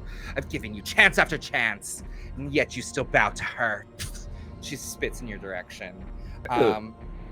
And you can we'll say now you could get a chance to respond, but inflict one harm. She sort of dug her fingernails into like, she like tried to grab you, and she like scratched and dug into part of your like arm enough to like rip part of your dress and also claw you. This is expensive work. Oh, vampires. Is there any chance that I have shattered it, or how do I feel that more harm come to me if I tend to continue to shatter this? So you bashed, for fiction's sake, you bashed it, and she looks at that and says, "You plan to take his most prized possession?" And she says, she says nothing, but you understand in this situation that if she's trying to make a deal with him, and if she prevents you from taking his most powerful thing, that's going to put her in a good spot. So she immediately clocks your intention. You probably will. I'll say that you need to hit it 3 times with like an Emmy, like bash, bash, bash, and shattered, and then you could grab it. In this encounter, you probably could do it 1 or 2 more times, but if you stood there and bashed it, she would most likely be able to turn to violence again against you, and maybe potentially grapple you, or do increased damage to you. You could potentially attack her back. You could potentially escape the situation. You are closer to the door, let's say, in spatial space. So, okay, then I would like to then. Well, you think of that. You hear from the Lord, "Night and power. It is a union where we all take what was stolen from us. Vampires, respond to my call. Heed my warning and throw your power in with mine. We are here to overthrow the light. Tonight, we unite for the night. That's Travis. Too many. That's too many nights. That's a Travis, but he says something cooler than that. But He the turned ni- real Count Chocula. Like, so for the night. He says bad. so. Night. He says something cooler than that. He says something cooler than that. But so Delaney, you're hearing this chant, and everyone around you is like rah rah, and like people are like chanting. You could probably make your way through this crowd, or move, or do something. Is there something that you want to do So there's in two these moments? ideas. Yeah, there's two ideas in my mind. I have the connection. I know exactly where Phaedrian is. Um there's two things and I'm trying to figure out what it would be cuz I think I'm immediately trying to beeline to them. Um I'm trying to not transform until after I'm out of sight of these vamps. Like I imagine there's like these staircases, there's like maybe balcony like areas Yeah, or whatever. Um but I need to get around it and get to them. There's either let it out and it's perform a ferocious feat of lupine strength and speed, but I feel like I'm trying not to draw attention to myself, but at the same time, Dell is not in a let's be cautious place right now. They only just got calmed down. I got you. So in So, this, roll me your let it out. okay. So for your let it out, which is one of your Spirit basic plus moves. 2. Yep. Well, it's I have plus 1 spirit, but my transformation I have versatile, so I get plus 1 ongoing to letting it out. Absolutely do that. Okay. We'll say you're 'Cause in the the other beginning. You're in the beginning of you've sort of transformed. You're in the beginning. Okay. You're feeling it. You get it. So that's the one to roll, because I didn't know, because I have Bloodhound, which is when you hunt someone down, roll with blood. On a hit, you know exactly where to find them and can follow their scent, blah, blah, blah. If you find them on a 10 plus, you find them alone or vulnerable, blah, blah, blah. But that's not this, right? No, not this. Okay. Like we could, because you're not technically hunting him down. Yeah. Yeah, Because no. I like know where you, yeah, I was Yeah. going back and forth. Okay. Let's do it. Okay. So What do that's we going to be a get? 10. Ooh. All right. So on a 10 plus, you can either ignore the corruption or the complications in this. So I have an idea to make this work. So Yeah. it's either or though. I'll take the Um corruption, okay, so you but get the corruptions, no complications. So in this moment you hear this call, you hear him bashing like I got to like you hear him saying get the tear, he's trying to stay. And in this moment it is um the Lucian Moravance finished his toast, and now everyone is saying, "It is time to party. It is time to revel and thrall, and it is time for everyone to enjoy themselves." And the entertainment starts to play, and also people start coming out. So you hear the music starts to crank up, but also there's acrobatics, and sort of people start jumping over the ledges, the balcony. People are doing like Cirque du Soleil type bullshit. And like above the heads of everyone. So in this moment, you're like, oh, cool, they're doing their shit. So you use this to like jump. People think that you are one of the staged actors and jump, do your lupine feet, jump up onto the balcony, do like a flip, do like a flourish. Your dress sort of spins. You're like, oh, I hate this color. And like flip onto the balcony with no complications. No one suspects anything because there's all these people doing flips and shit. And you can run around extremely fast, extremely speedy, as your feet described. And within 15 seconds, you are around the corner. And in it, yeah, sorry, go ahead.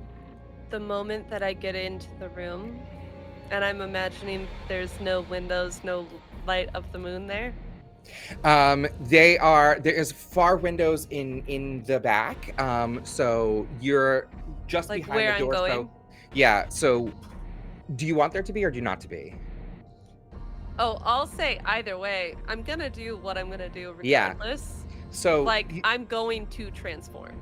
Yeah, so you run into that room and slam the door, and you can see this vampire, like this hiss, and you see, like, as described, this vampire baroness, or they're waiting, or sort of tussling with Phaedrian, who has an Emmy and is like bashing and swinging it wildly. Yeah, you see this vampire there, and no, it's like as described, because she was overlooking the sort of the estate and the rolling fields, so you can see the moonlight as you open these doors. There's like a big bay balcony, and the moonlight sort of cascades in, and then you slam the doors behind you right as cymbals slam in the room behind you and people dance. So no one is suspecting of what's happening in this room as of this moment. The vampire butler did say that eventually Lucian would be informed and brought here, but for the time being, you both mentally know you got like a minute, 2 minutes, 3 minutes. Yeah. But Phaedrian Delaney, like magic, like through their lupine speed and grace, like a call from an angel, they're in that door, and you don't know how or when, but they are there. We're gonna say it's back to you, Phaedrian. In this moment, you're about to get it. Sorry, yeah, go ahead. No, I would say as Delaney busts through, and the Duchess, she probably is startled and looks for a moment as Delaney is doing this transformation, and just in that moment, I would like to use my wither ability to kill the vampire, kind of like as a reaction, like a jolting reaction to. You want to let it out and touch her and try and wither her? Exactly. All right. So for your wither is another fairy magic. So are you taking a harm, a corruption, or a debt to your monarch? I'm taking a corruption. Oh, you are getting corrupted. All right. So please now roll a let it out. Right?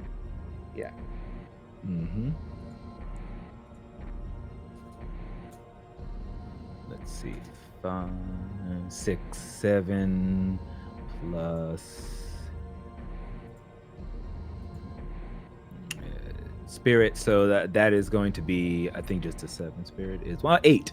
8. All right. So on a hit, mark a corruption, activate the ability, and the MC will tell you how the effect is costly, limited, or unstable. On a 10 plus, ignore the corruption or complications. So on this one, you get mark a corruption. You do reach out and wither her. Wither can imbue your touch with the power to kill, doing 3 harm. So 3 harm, and the effect instantly understood by the target as an attack and leaves behind a nasty mark, scar, or scar at the point of contact. So a 3 harm would absolutely kill any human or mundane or even most regular, or put them in a serious condition.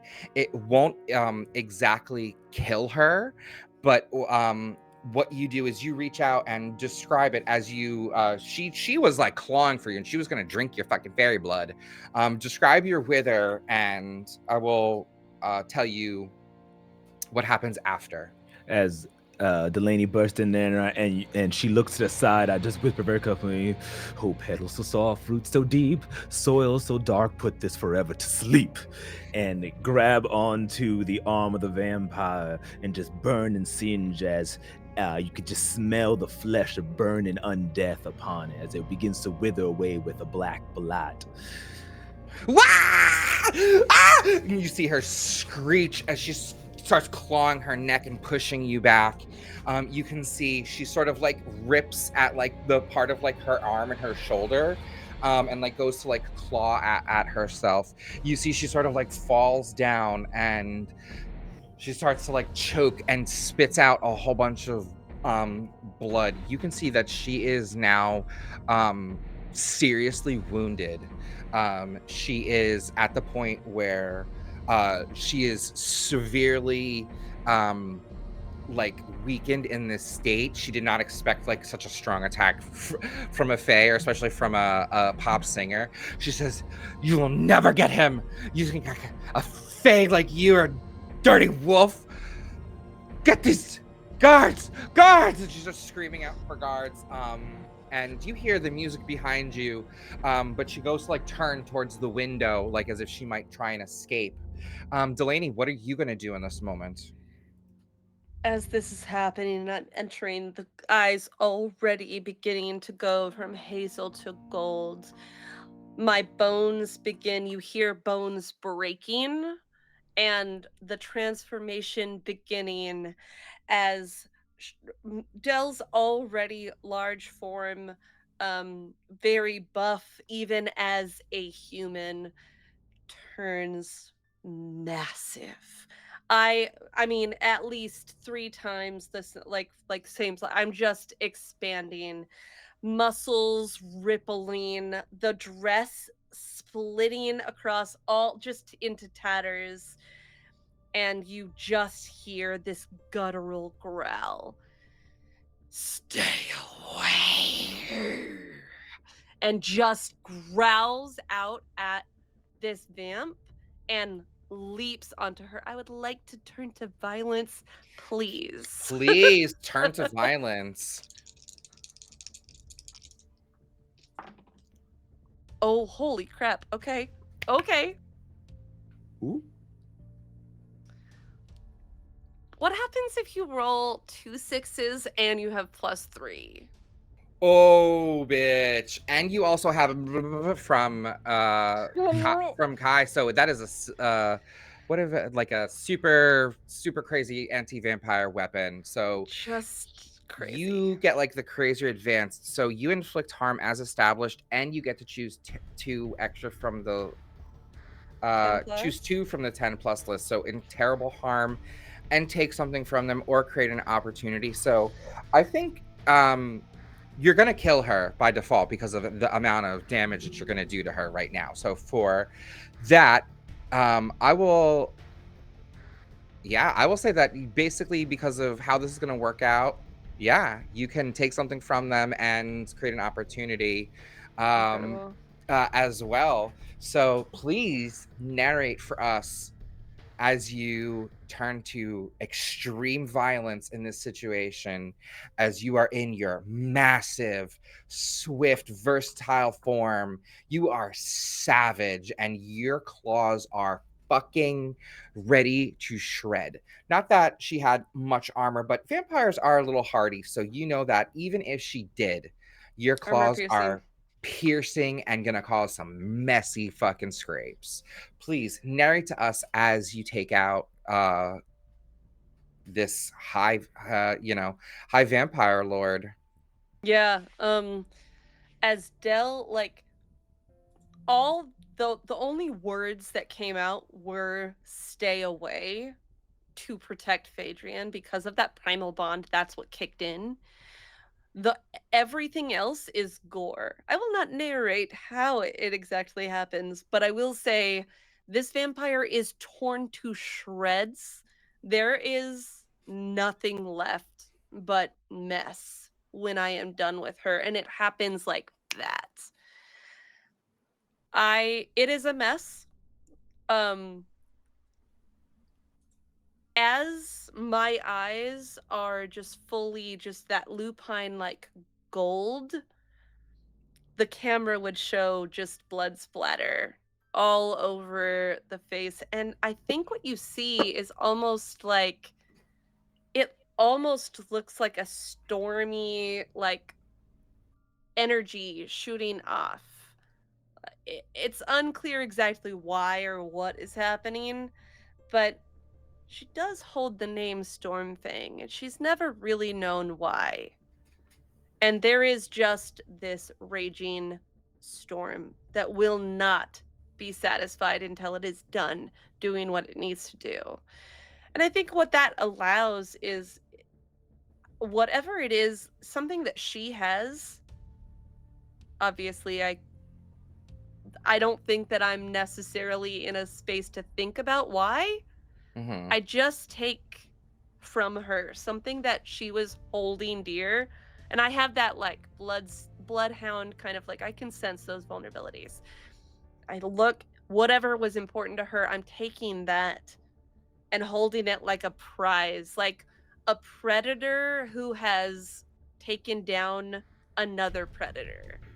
She is known for her like black hair and her jeweled corsets, and she would Right. always wear this like giant gaudy humongous garnet encrusted by diamonds around Mm, her necklace as like a as like the centerpiece on her chest. And you take this garnet, you rip the pearls off, or the what's nicer than pearls, the beads, and but you have the like giant stone in your hand, and this was her symbol, and this is mm, now your symbol. perfect. And you And feel that then it's not just a piece of jewelry. This is not mundane. there's something powerful in that, yeah. And the opportunity, I think I'm trying to create an opportunity for my friend, and I think we know we need to get out of here. There's already been a call for the guards. We've destroyed this chick. You have a moment. I go to the window and I say, "This way." And I crash through the window to bring Phaedron with me. um Absolutely. Phaedron, would you like to add to that? Sure. Hmm. Because then they're gonna chase us, and they're vampires. Yeah. I'm going. So, have I since destroyed? Because I want to first destroy this. We're definitely coming for the tier, so I want Oh, to yeah, break Oh, did we it. do that? no, you I got you Yeah, I you took your definitely. own thing. So My bad. you no, I get it. We'll pause. So you see Phaedron, you see that Delaney is like ripping this person to shreds. Delaney look back at you, and Delaney, as described, you look at Phaedron because there's that primal bond. You see just red. And as described before, when you are in this moment, you see nothing. But when you look back at Phaedron, you see it's almost as if um you see like as if there's like a sort of like a ghostly ethereal presence, as if it is Delilah standing where Phaedrian is. And that, like you said, that's that feeling of protection. You need to protect him, so when you look back, you like it's not a threat, it's family, and this is the threat, and that's why you're just shredding this bitch to pieces. You grab that jewel, you're like, mine. Phaedrian, in that moment, you're like, okay, you like open the door, you like peek out, you're like, okay, we got like 1 minute. And you're like, bash, bash, bash. You go get those tears. Like you, as soon as you like crack through it and you grab it off of the pedestal, you hear like, and like people are like, is it As part I, of the show? Is it part of the thing? But you're like, that's fucking the alarms. Delaney like is like like blood is dripping down. You see the garnet in her hand. Her eyes are sort of like still like lupine and golden, but like she's like almost can be like feel reason with, but you also can think to her Mhm. too. And go ahead in this moment. Emma, I said, "Baby Wolf, we can't go. We made a pact, a promise to get all those dancers and Fae out of there. I have a plan. You trust me. Remember what you promised me. I need you to take the tier, get all the dancers, and get the fuck out. Don't worry, I'll guard your back, and I'll meet you out. But I need you to go that while I perform a little distraction. And by little, I mean a humongous distraction.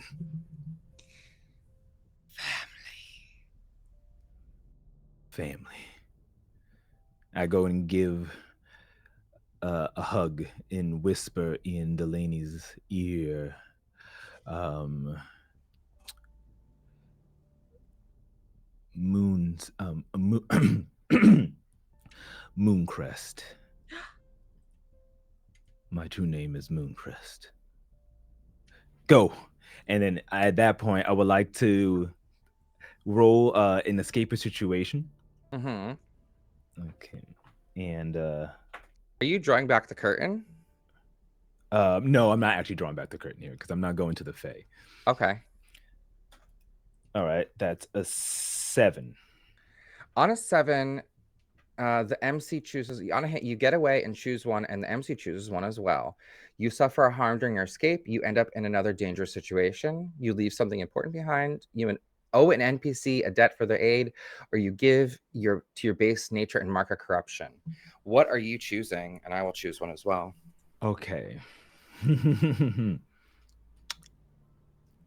I am going to choose end up in okay, I'm gonna choose end up in a more dangerous situation, Okay. and I would like to end up because people are coming this way, the I Lord is have an coming. idea for that. I have an Yeah, idea for another dangerous situation. yeah, the Or Lord is sorry, go coming this ahead. way. Yeah. Yeah, and now that's happening. I wanna end up right as the Lord is walking away, so people are still looking up at the performance, looking up at him after his speech as he's walking away. I'm gonna appear right in the middle, in front of everyone to see, in like a big, dazzling look at me moment where the guards are kind of a stop for a moment. The Lord is looking at me, and I'm just like flying because I have fairy wings right Mhm. in the middle, and I just want to have my voice echo and just like for a moment cause a huge distraction, and that's terrible because of say Okay, and you're doing this to sort of make a distraction for Delaney to leave. yeah, that's my attempt. Okay, and then I am going to choose. So I get to choose one as well. So you're choosing. You end up in another dangerous situation. I was actually going to choose that. So now I have to think. I'm going to say. Um. Ooh, you probably. We're going to say you give into your base nature and mark another corruption. So you are here to show off. You are letting your Fey flag fly, and you are, pulling some of that energy, that look at me, and you don't care that it is making you more corrupt, and you are giving into your energy. Does that bring you fully corrupt or not yet? Not yet. All right. So, I might be though, oh, you might be. All right. Um, because I realized that I have an ability. It says my corruption trigger. When you destroy a threat to your territory instead of driving it out, mark corruption.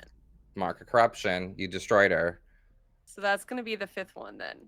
So you fully trigger for your corruption as well.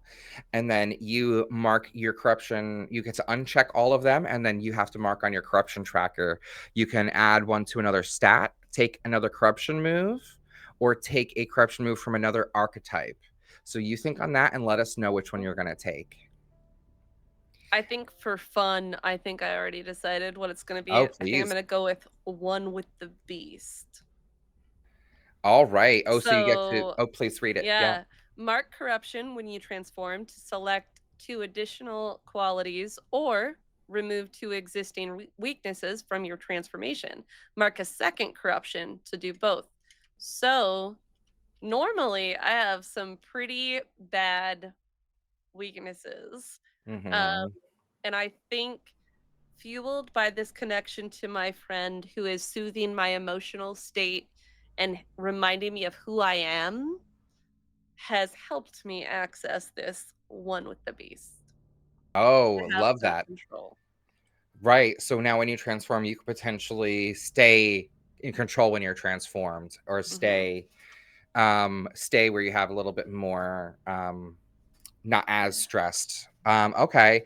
So you're also, while you're transformed, you draw the attention of other magical creatures too. Hmm. So maybe you're able to sort of suppress that in this moment as Yeah. well.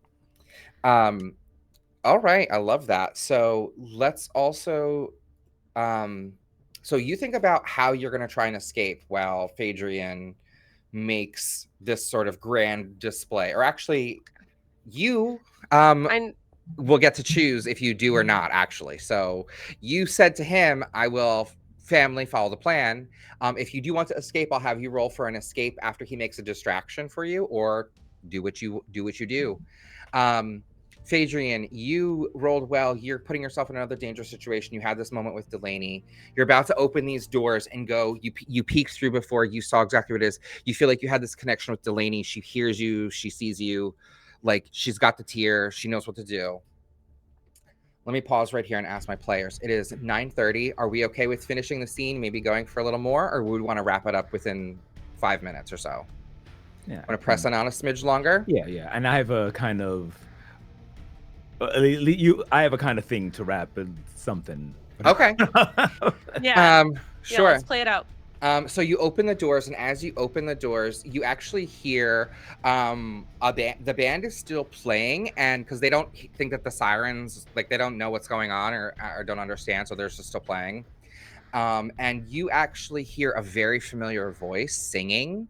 Um, it's really surprising why you didn't see them in the van, but he was actually in the larger truck with the guys, and he's just so nice that you wouldn't have.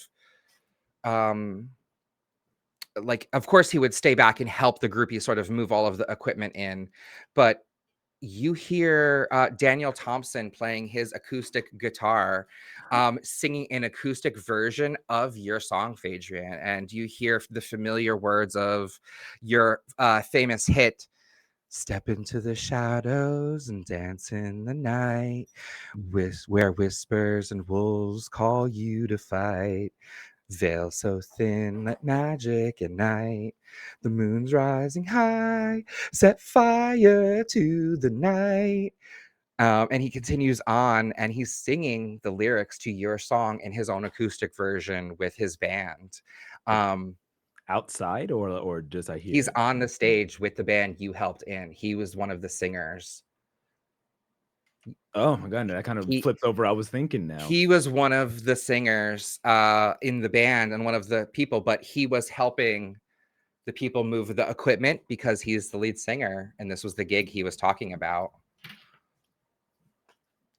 But you open the doors and you hear this and you go to run out, and you're 1, 2, 3. You're now at the center. You fly at the center. You're at the top of the staircase. You hear this band playing. You hear the sirens. You see Lucian sort of staring up because he was walking down the staircase after he made his speech.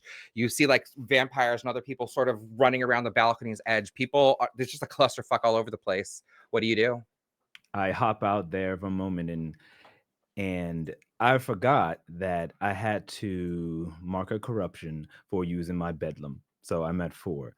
Now, I am going to do something that creates my corruption trigger, which says when you break a promise or tell an outright lie, mark a corruption. When I said to Delaney that I'll meet her outside and that everything's fine, I lied because I'm trying to draw all attention to me, a delicious looking fae, where all the vampires are. As I pop in there and at filling my corruption, I would like to get air and darkness, meaning I get all the remaining fairy powers.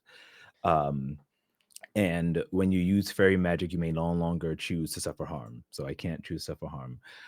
Um, and Now you have Nature's Caress and Shape Change. and as I pop in there, I kind of want to like use my like combination of my shape change and my glamour, if you will, just for the fiction's sake, Sure. to make everything look upon me. So I'm cutting in the middle of his song. So this is his big gig, but I'm literally ignoring our song, feeling heartbroken as I know that I now have to get him Spellbound, out. hearts wild, hearts entwined. Yeah, it's kind of like a moment. And I look over as I'm flying, because I'm sure that looks very odd to a mundane to see a flying person. And I have a look over shocked and have a tear in my eye and see that all eyes are on me. And I want to attempt to where is the basic move? Mislead, distract, or trick. But because I am a fae and I have the ability in our blood, I get to roll with heart because this is against a bunch of night people. Mm-hmm. And I say, I just kind of pull out my mic out of nowhere. Where is my mic anyway? Yeah, let's go. I pull out my mic out of nowhere, just majestically with Fey magic, and I look on over at the band, or maybe like the band that he's playing with, or the overall band that's in here, Some of the and people you were chatting with in the back room, and yeah, and I say, "Keep up with me, C major," and then as the part goes, Where have all the good vamps gone, and why do I see thralls? Where's the street right Dracula? 'Cause I seem to have his balls. Your lord here thinks he's something to be seen, but he is just a piece of crap. He's nothing that shall be. Y'all are zeros. And then, and like a whole on big, gigantic, like, I need a hero scene from Shrek Yeah. scene bringing all the attention to me, and I plan on trying to piss off every single one of these vampires into chasing me, going after me, and being so delectable. But I have to roll for that. I know this ain't Oh that my easy. god, yeah, absolutely. Please And, roll. and my intent is to sacrifice myself so to make sure that Delaney and I guess now my boyfriend and the other mundanes here get out, as well as all the other people, if she can get them all together to escape. So that is a 5, and that is a 5. So that's 10 plus my heart, which is 3, so 13. Ooh, all right. So that is an advanced move as well too. So you succeed, you get to pick 3 and also you get oh no, you get all 4 and choose one for double the effect. So you get to create an opportunity, expose a weakness, confuse them and avoid further entanglement, and you get to sort of double the effect of one since you rolled so well and have an advanced version of this. So your song, you add uh, please describe how you want this to do, and we will narrate the fiction. Oh, yes.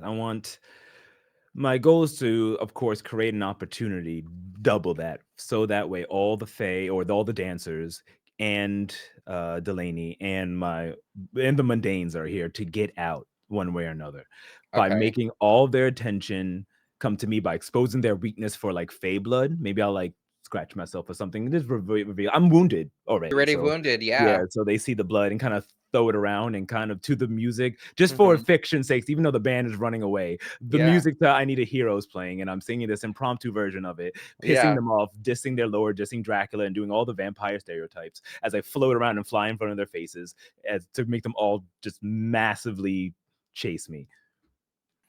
Oh my god, alright. So, absolutely. So, we are going to say you since you did the create an opportunity and doubled that one, Delaney, you see this moment, you open the door, you feel your family is like you are told to protect, and you feel them go out and they are exuding a protect aura. They're doing what like a true champion would do. They would lead the worst people away from you, and your instincts kick in and get this, and you look over the balcony and the side, and you smell a familiar smell. You know, you've been Phaedron's friend for a long time. You've smelled um his boyfriend on him before. You know who he's talking about.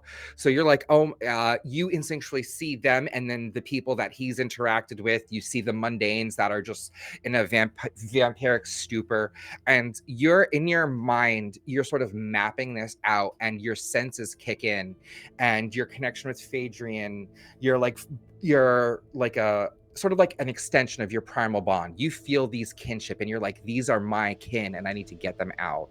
So with Phaedrian sort of pissing off all of these vampires, part of the confusion for some time, people are thinking that like this phase coming out and mocking our lord, like ha ha ha, surely someone will attack him, this is a show, this is in jest, the sirens went off at this time, there's no way that they would let someone be speak so audaciously. So some vampires are confused, some people are going along with the show, some people think that it's like part of the ruse. You can see that the actual guards, you can see that the actual vampire lords, they are fucking beat red. They are pissed off. You can see that this exposed the weakness, the flaws in the leadership. You see that there's guards scrambling, they're running into each other, the butlers are freaking out. They are so ass backwards that Delaney, you leap over the edge, you grab a person, you like shake the a person out of their stupor, and uh growl to them, like hold hands or link hands or something, and you sort of like go around and like rough them up and like throw them towards each other, and like in this confusion sort of bark out orders, and your presence, your strength sort of makes these people, and you're like they're gonna drain you, I'm gonna claw you, let's go. And you sort of, whether it's through um uh words of fear or motivation, you sort of are separating them out. And also, for further entanglement, Phaedrian, as described, some vampires, I don't know, maybe some of them can fly, but these ones don't, and you do. You're floating around them, so you're avoiding the further entanglement, because as long as you have their attention and are floating around and they can't physically grab you, you are in these few moments able to keep them away. Delaney, would you like to add to this scene as you're are you fulfilling your task? You've gathered some of the people.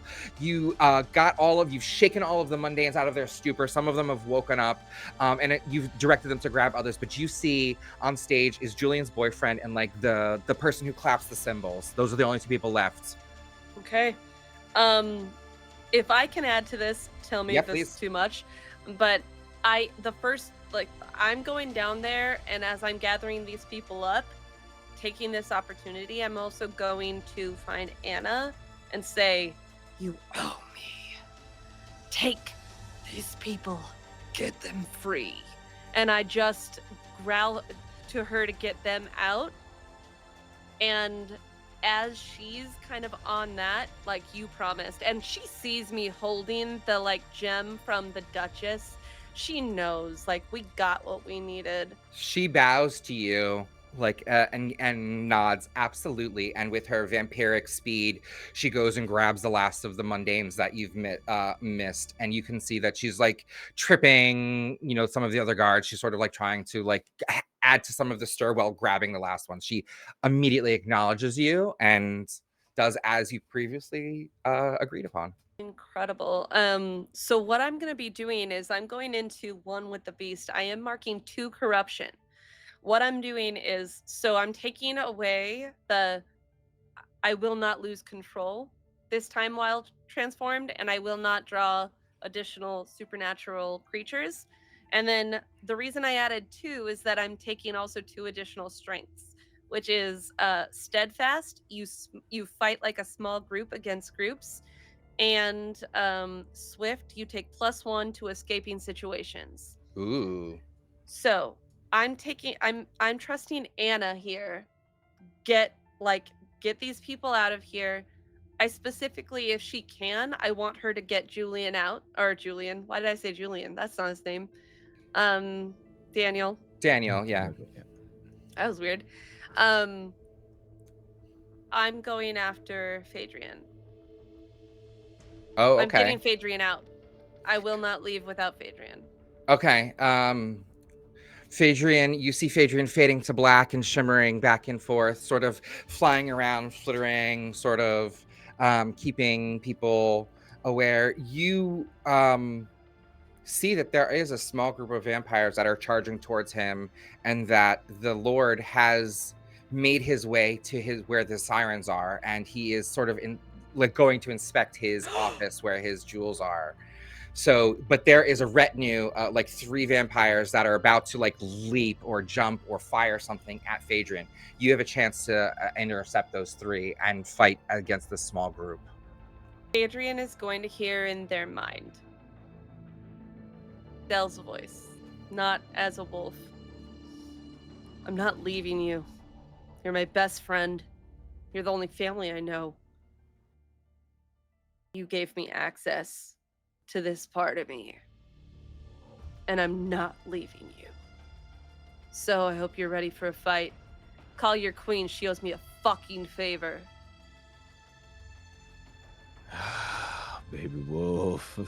And we'll say, as you say that, you charge up the staircase, and Delaney, you turn to violence against these 3. Roll me with with blood. So it's gonna be +4, right? No, wait, sorry, it's still +3. Yeah. Oh, well, yeah. Yeah. Okay. Okay. It's your 3 plus your +1 from we'll say you're versatile for letting that out, and also you're, we'll say comes with your territory. We'll say that this is in your area. You're fighting. You get another one. Take it all. Oh my What do we got? goodness. So that's gonna just make it a 9. Ah, all right. It was so Um, close. Phaedrian, you see your ally shout this up to you. She's running up the staircase. You see these, you're sort of like, picture it sort of like, let me see if I can angle it. You're like, she's running up this staircase here. You're fluttering in this space here. And at this landing are vampires that are going to get you. So she's running up the stairs at these vampires. Do you want to lend a hand? Yeah, I totally want to lend a hand. How would you like to lend a hand to your friend who's going to bulldoze these vampires if you give her just a little boost? I want to fly in between them and then grab her and kind of thrust her behind me so she can. Oh, like lift her up on, give her like a boost? Give her like All a right. boost. Go ahead, roll for me with circle. With your with circle. my circle, yeah. That is 4, 5, 6, 7, 8. All right, that's a do it. That's a you lend a hand.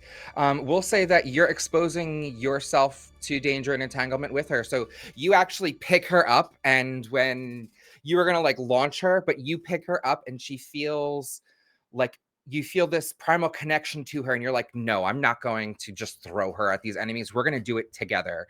And you sort of Wolf and Faye combine together, and like Delaney, you feel this like surge of energy and power from within you.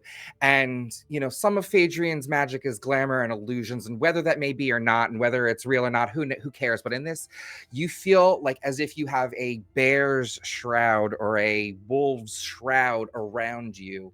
And you just have this like spiritual energy just ripping into these creatures. You like bash the heads of these vampires together so hard that they like just they're just crushed, and you like rip them out. Your claws pierce through their armor.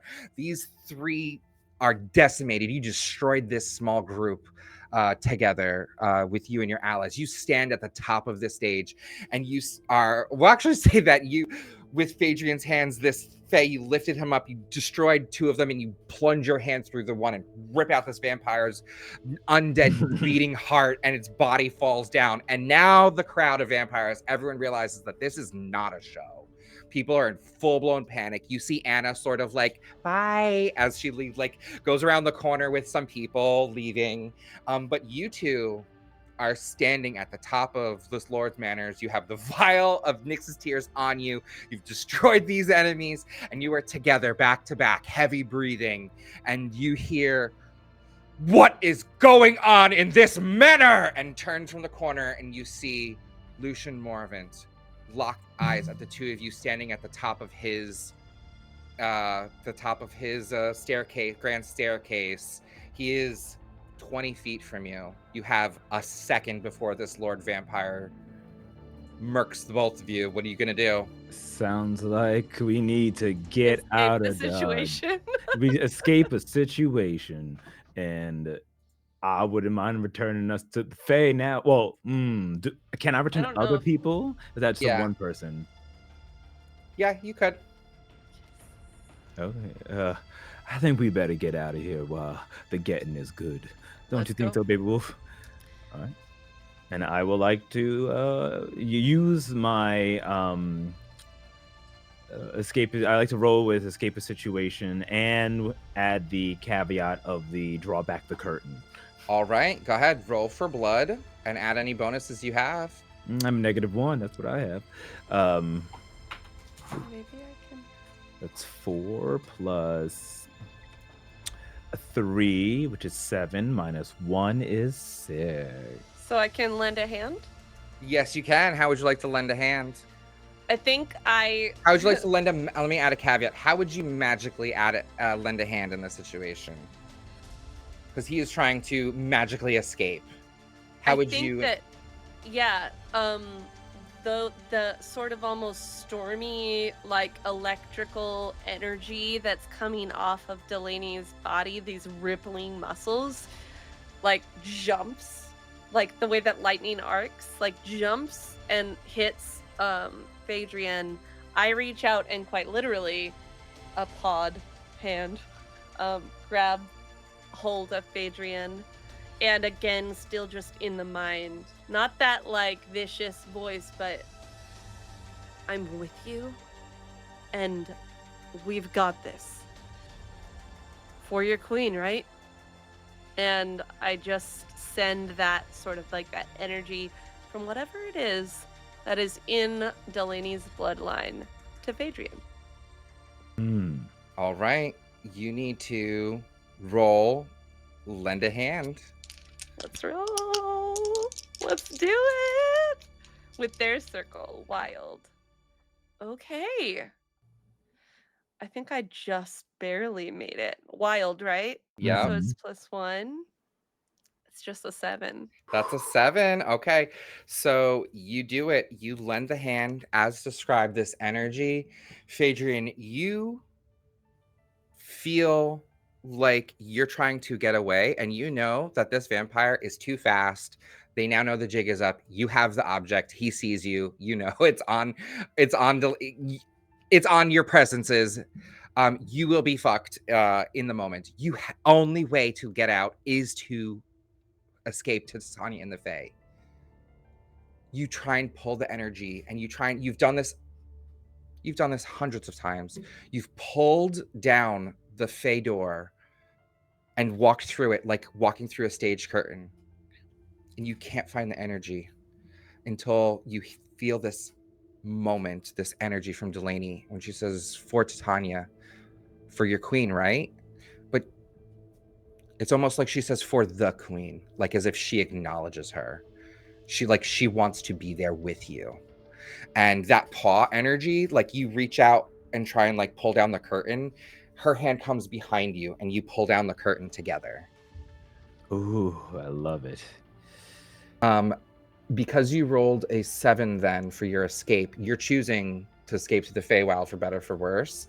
I Mhm. also get to choose one as well, and I'm going to say that you also suffer harm I was going to say that as you too. leave. Then I Um, would, if I had to choose one from there, I would say definitely not leave something important behind. If I'm no, not no, no. losing Oh, anything. you're choosing Yeah, the I had escape. to. Never mind, never mind, never mind. You choose one. Yeah, I get to choose one, and then you choose one as well. So I would. You're choosing escape Oh, to your homeland for better for worse because yeah, but that's added to your list. yeah, yeah. Oh, okay, got And it. you I wrote 7 understand how that tonight, so you works, choose 1, yeah. So and that's the one I choose. that's Yeah, the one you're choosing, yeah. nice. Unless you're No, no, no. unless I didn't know it was an or. I thought it was an and, but yeah, it's an and then the or. one that I'm choosing is you suffer damage, yeah. Okay. um, Excellent. Yeah. you see in this moment, you're like, I can't do it. We're gonna die. This was totally wrong. Why didn't she listen? I lied. She lied. We fucked up. And then you try and pull it. She's like, I'm here with you. You pull down this energy, or if you would like to describe for me how you summon the door to leave, and how Delaney's adds to it. You Oh, so see. Oh, go ahead. Yeah, please go ahead. as I'm weakened and I look on over and feel the power of this feral energy coming from Delaney, we both reach our hands up and just grab onto the air and begin to pull it down. And just like a curtain, the flap opens up and just the smell of summer and mists and uh, just nature wafts out of the air itself, and you can see the beautiful forest of the Fey the wilds, the area where the Fey come from. And I said, "We gotta go," and I immediately just push Delaney through, and then would proceed in the process. I'm assuming of getting hurt to jump through as well. Um, yeah, as described, you're about to be pushed through, and you see this extremely menacing black figure of a vampire, like the shadows, like in an instant, he's like upon both of you. As you're about to walk through this door, you hear, curtain's not called yet. And he goes to reach out, and you feel this chill down the back of both of your spines as he like reaches and claws you, and you feel this like prick, and you touch the back of your neck, and you are not pricked, you are clawed, both of you. Yours, it's, have you been like sliced by glass. You're like, "Oh my god, did I cut myself?" And then you're like, "Oh my god, I'm bleeding." That's what happened. Both of you were slashed and are like gore, like blood is pouring out of your holes, but you made it successfully through the gate. And you feel just this necrotic energy sort of chill down your spine as the natural, warm summer energy falls on your skin. Titania stands there in her ethereal, almost blinding beauty, with the glowing moonlight catching her in her opalescent gown as she takes the vial, delicate in her fingers, curling it around with both expectation and faint amusement, her gaze piercing, otherworldly, and flickerings to each of you. A smile crawls across her lips, and it is as if she is savoring a secret scent that only she knows. Looking at this, she tilts her head, examining it. You bring me the vial. Good. It seems there is metal in you yet, although I anticipated no less. She says this in her smooth but weighted voice, and her tone sharpens with a touch more regal and demanding. Listen closely. You have delivered a single drop of this single drop, and it is a vital key to unlocking the powers that stretch far beyond mortal comprehension. This goes further than you both know and will echo for a century. She steps closer. Remember, those who stand with me must be willing to brave our enemies. And now you are. I know you are. You stand by my side for a day, for a year, for a century. You both are my subjects on this day, and you will be held in good regard in my court. Consider this a debt to you both. And she nods her head.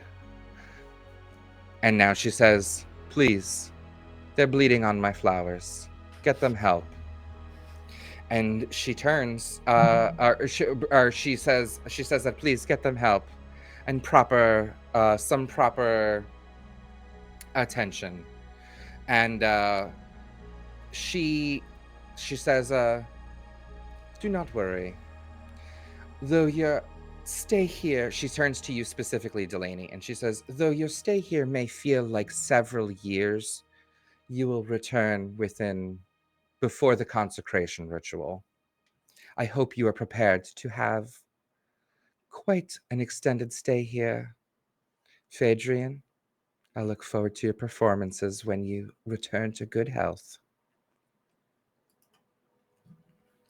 In this moment, you're granted an audience with the queen, and was expecting, but also you could tell she is thankful and waiting for you to reply or demand as you see fit. I think the one thing, as the shift happens and once Dell is no longer in danger, I resume my normal form, letting go of the beast. But it doesn't feel as painful as transformations have in the past. And I stand a little taller and a little stronger. And I just address the queen directly. The Heartstone of Lysel was a great boon to my people. It's an important part of our power and what keeps us safe and what helps us keep the streets safe from the darkness, like the vamps and whatever else lurks in the shadows. I cannot in good faith hand that to you without something in return.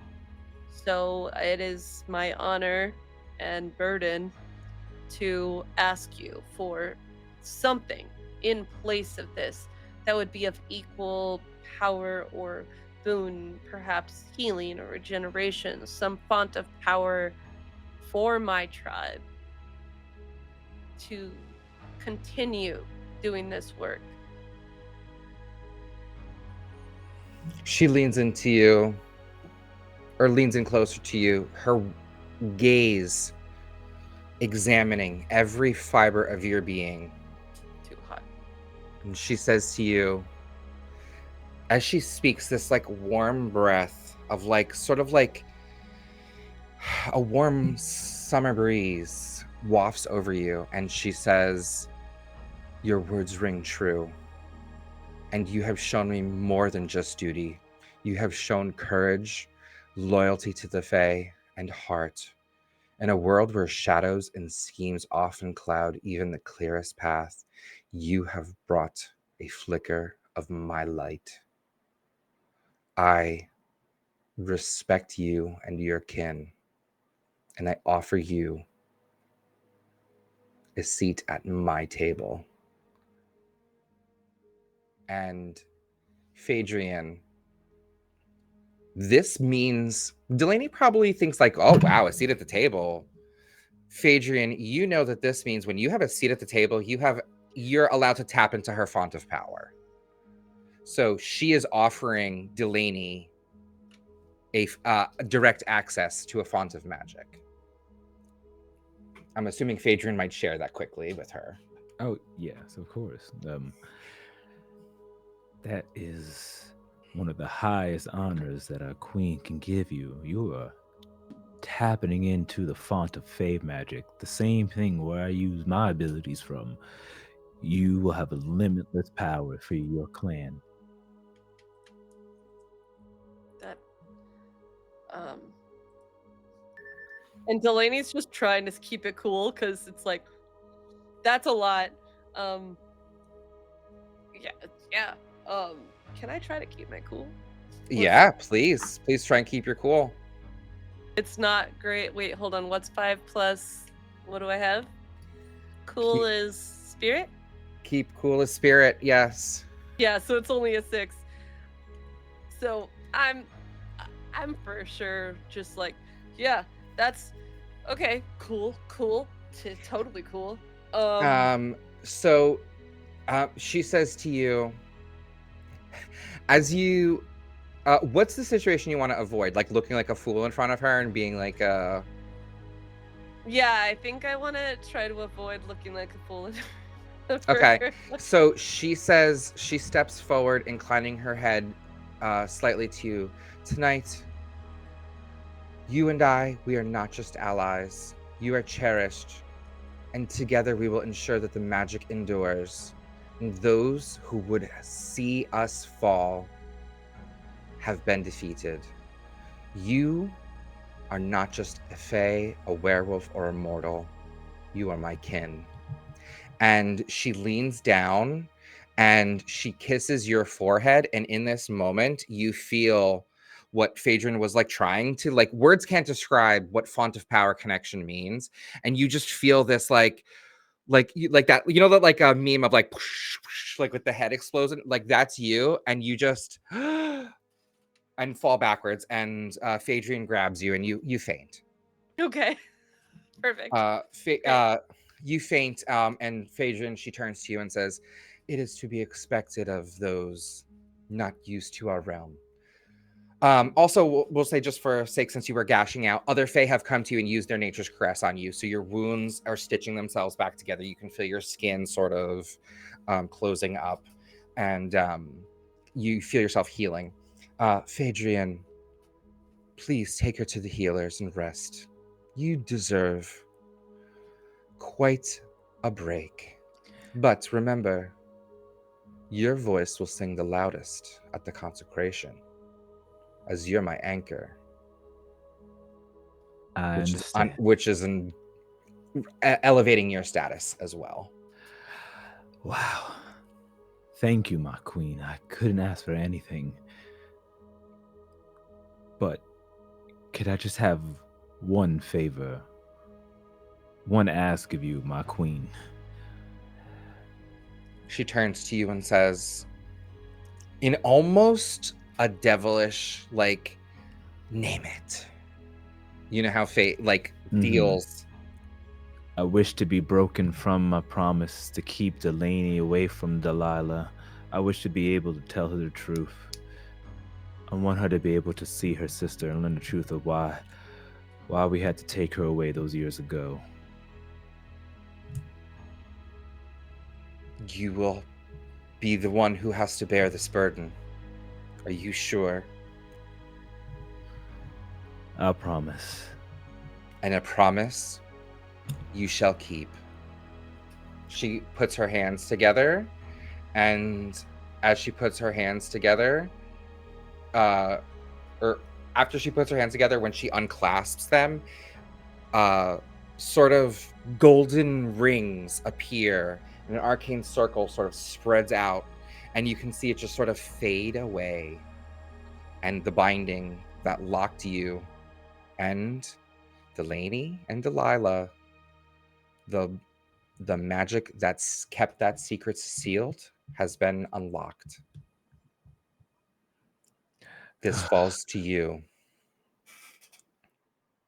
I promise. I'll keep both of them safe. She says, your friend hasn't been to the Feywild before. It will feel like many years for her. You will have plenty of time to make a plan and form a way to retrieve Delilah. And we'll leave it at that. with your spell being broken and now being tasked with helping Delaney find, you're now allowed to tell her Mm-hmm. what happened with her sister, and tasked with finding her. So if we ever to pick up on Yeah. this, next time is where we would dive into that. So I hope that, I know we went a little bit longer, half an hour longer than we were, actually an hour longer than we were supposed to. So thank you both so much for staying tonight. This was so dramatic, so much fun. I had to throw in the boyfriend at the end. I have a few other things that I was trying to squeeze in, but it was just Yeah. too much for a one shot. But I had such a good time. I'm so glad that you guys were able to get the file and get away. And you guys threw me for a loop multiple times, but I hope you had so much fun today. Let's round of applause, everybody, for for our players here. This was so much fun. What a wonderful story. I know we're a little over time, so we're going to wrap it up quickly. So let's do stars and wishes. And while you two think on your stars and wishes, let me remind our folks here that we are a Tale of D20s here, sponsored by Magpie Gaming Games, and we are happy to have a donation fund for the Trevor Project. We are trying to spread love, spread good, kind words, and raise funds. So please donate if you can and share. And you get a chance to win a wonderful game like this and some others from our sponsors. So with that, let me ask our players here and flip us back over to ourselves and say, what was our stars and wishes? Who wants to go first? um what do we love and what would we want to see more? I'll go first. My star would go to. I would say I loved the moments that Delaney and Phaedron got to have together when falling, like going through the plans. It's like we're like buddy cop. How do we do this? And it was like we're gonna go here and use that, and we were able to roll with each other and go back and forth and create this narrative, and it makes you actually felt like it was in a live world.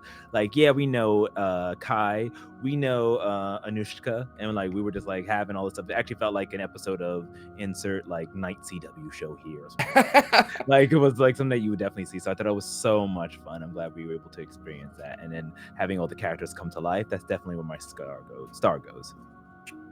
Oh, fantastic. Marie Yeah. or Divergent Dryad, would you like to? What's Oh my god. So many. But I will say I just first just a huge shout out to Omar here Mhm. for finding little moments to pull in those like sensitive things because my character was not designed to be vulnerable like willingly, and like we knew that going in. So I love the way that you found natural, really organic ways to let that come out, because both of us wanted to engage with that, but I knew that I had created a character that was not going to be willingly be like, "Hey, here's my heart, would you like it?" Mhm. So I really enjoyed having the, "Oh, look at my girl." And then my second star is going to be to incredible MC or GM Xendarik, because I threw you for a loop multiple times and you rolled with it. You played my little grad student hookup. You played the little selfie like people who were taking pictures of my buddy. So yeah, it was all good. I loved all those little moments. Anyway, my star was like mostly the emotional strings and really Oh, getting into character. So yeah. Mm. oh, fantastic. And my star goes to both of you for the same thing as well, too. I loved that we were so easily able to sort of volley back and forth and come up with the fiction that made sense. We were able to sort of rewind and have those moments, which, in a normal game, if we had a little bit more time, hopefully would have come out a little bit more, because I did want it to be a shocker that your boyfriend No. was there, or that Phaedrian's boyfriend was there. I was also going to bring in Jessica to have her be one of the vampires, grad students that got, mind controlled. She needed a buck and, would, go hang Yeah. out at a party for some money. Yeah. Okay.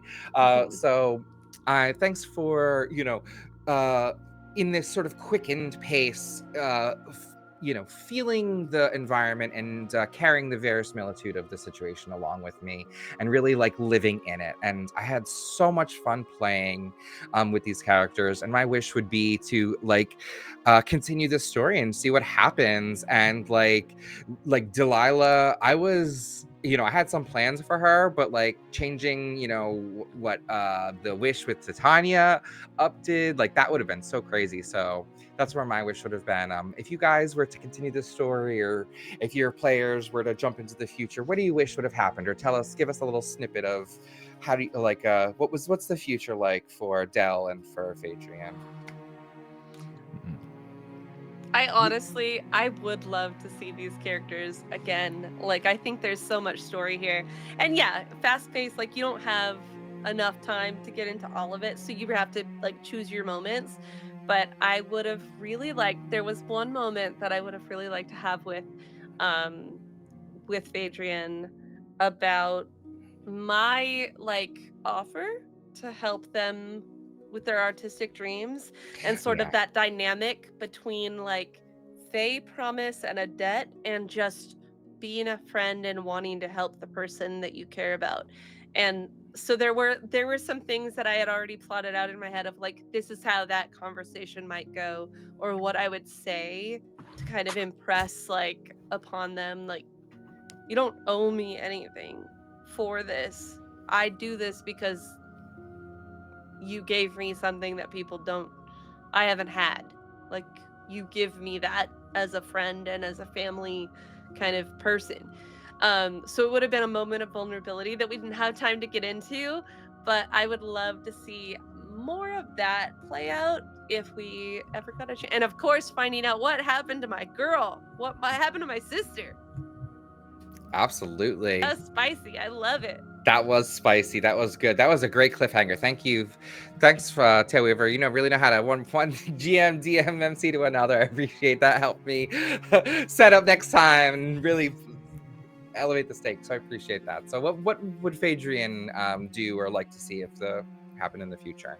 Oh yeah, so like I definitely wanted to have that in there because I remember one of my things was I know a secret about the truth about something for you, and then we said that it was I knew the truth what happened to your sister. So I wanted to like remind the audience, remind the fiction that I know the truth, and I was like the truth would be like what would be shocking like all this time I like we already alluded to the fact that there was a reason why I'm here, why we became friends, and like I got put in your path because of the Fey Queen, because we we were directly involved with what happened to your sister. So now, but I was sworn to secrecy. I could not say that's one of the debts that I put that I owed to Tanya. So now that I'm cleared that debt with this quest, I would love to see what happens between Phaedrian and uh, Delaney, because he was keeping secret for so long, and like they may want to do this, or there might be a fight between the two of them. Who knows? But I would love to see um, Phaedrian and Delaney's dynamic. And also, I kind of wanted or want Phaedrian to eventually like die. That way, when they do, they get to use their end move, which is like put my Fae powers or their Fae powers to um, someone else, and I would definitely choose Delaney to have like my Fae magic. Like just Oh, really really? like this sad scene, and then like you become like truly part Fae, part wolf. Oh, that would be so Oh my cool. I would have gosh. loved that. I could see that. With the fiction that we built, I could see that. That is really Mhm. cool. I was Absolutely. not gonna let you go down though this time. I If love we it. maybe had more, but I was like, I see all the pieces. I have something I can do. I'm Yep. not. He's not going out like this. Yeah. No. I loved it. So yeah, it was cool. Yeah, you tried to be a martyr. I was like, no. You're like, haha, no. I'll But take it the was really corruption. cool. And I will say, like, I would not have chosen One with the Beast as the corruption move, except for the moment that you had using your Fae powers to really calm me down. And, like, it's such a visceral thing. Like, you literally had me feel calmer. It wasn't like, calm down, do your breathing exercises. It was giving me the actual sensation, the sensory experience of feeling more calm. Mhm. And I think having that primal bond and that together was the thing that locked it in. And I was like, Mhm. okay, now I will allow myself to I was not going to take that unless it made sense narratively, so it was really cool. I love that. I love when it happens like that, where it just feels so natural, like the fiction makes sense. You know Yeah, what I mean? In that way. So, I love it. Mhm. Well, exactly. thank you both so much for this experience. I had such a wonderful time. This was only my second time GMing or MCing Urban Shadow, so appreciate you allowing me to sort of flub through it. And if you viewers had a good time here, we will be having more because I love this game. So you can't get rid of me. But before we wrap up, could you remind our audience where they could find you, Marie? And let us know a little bit about your endeavors. Yeah. All right. Well, I'm Divergent_Dryad on all the interwebs places. You can find me on Discord. I run a little TTRPG server called Misfit Manor. It is focused on accessibility and inclusivity in gaming. As a neurospicy and disabled person myself, it is so important to me and a cause that is very close to my heart. So, that's where you can find me. Thank you so Ah. much. I love it and am a part of the community, and I know more people will be coming to join you soon or join everyone soon. Lots of fun. And yeah, and exactly, lots of fun. So thank you so much for being here. And to our one and only, our tail weaver him themselves, please let us know where we can find you, about you personally, and any other things you got going on. Oh, well, again, everyone. Of course, you can find me here at Atelde 20s, and then of course, you can follow me personally at Tail Weaver Omar. That's at TALE Weaver Omar. Exactly how it appears on the screen as I consolidate all of my socials under one moniker. Moniker. Moniker. I do that too. I made up a word the other day.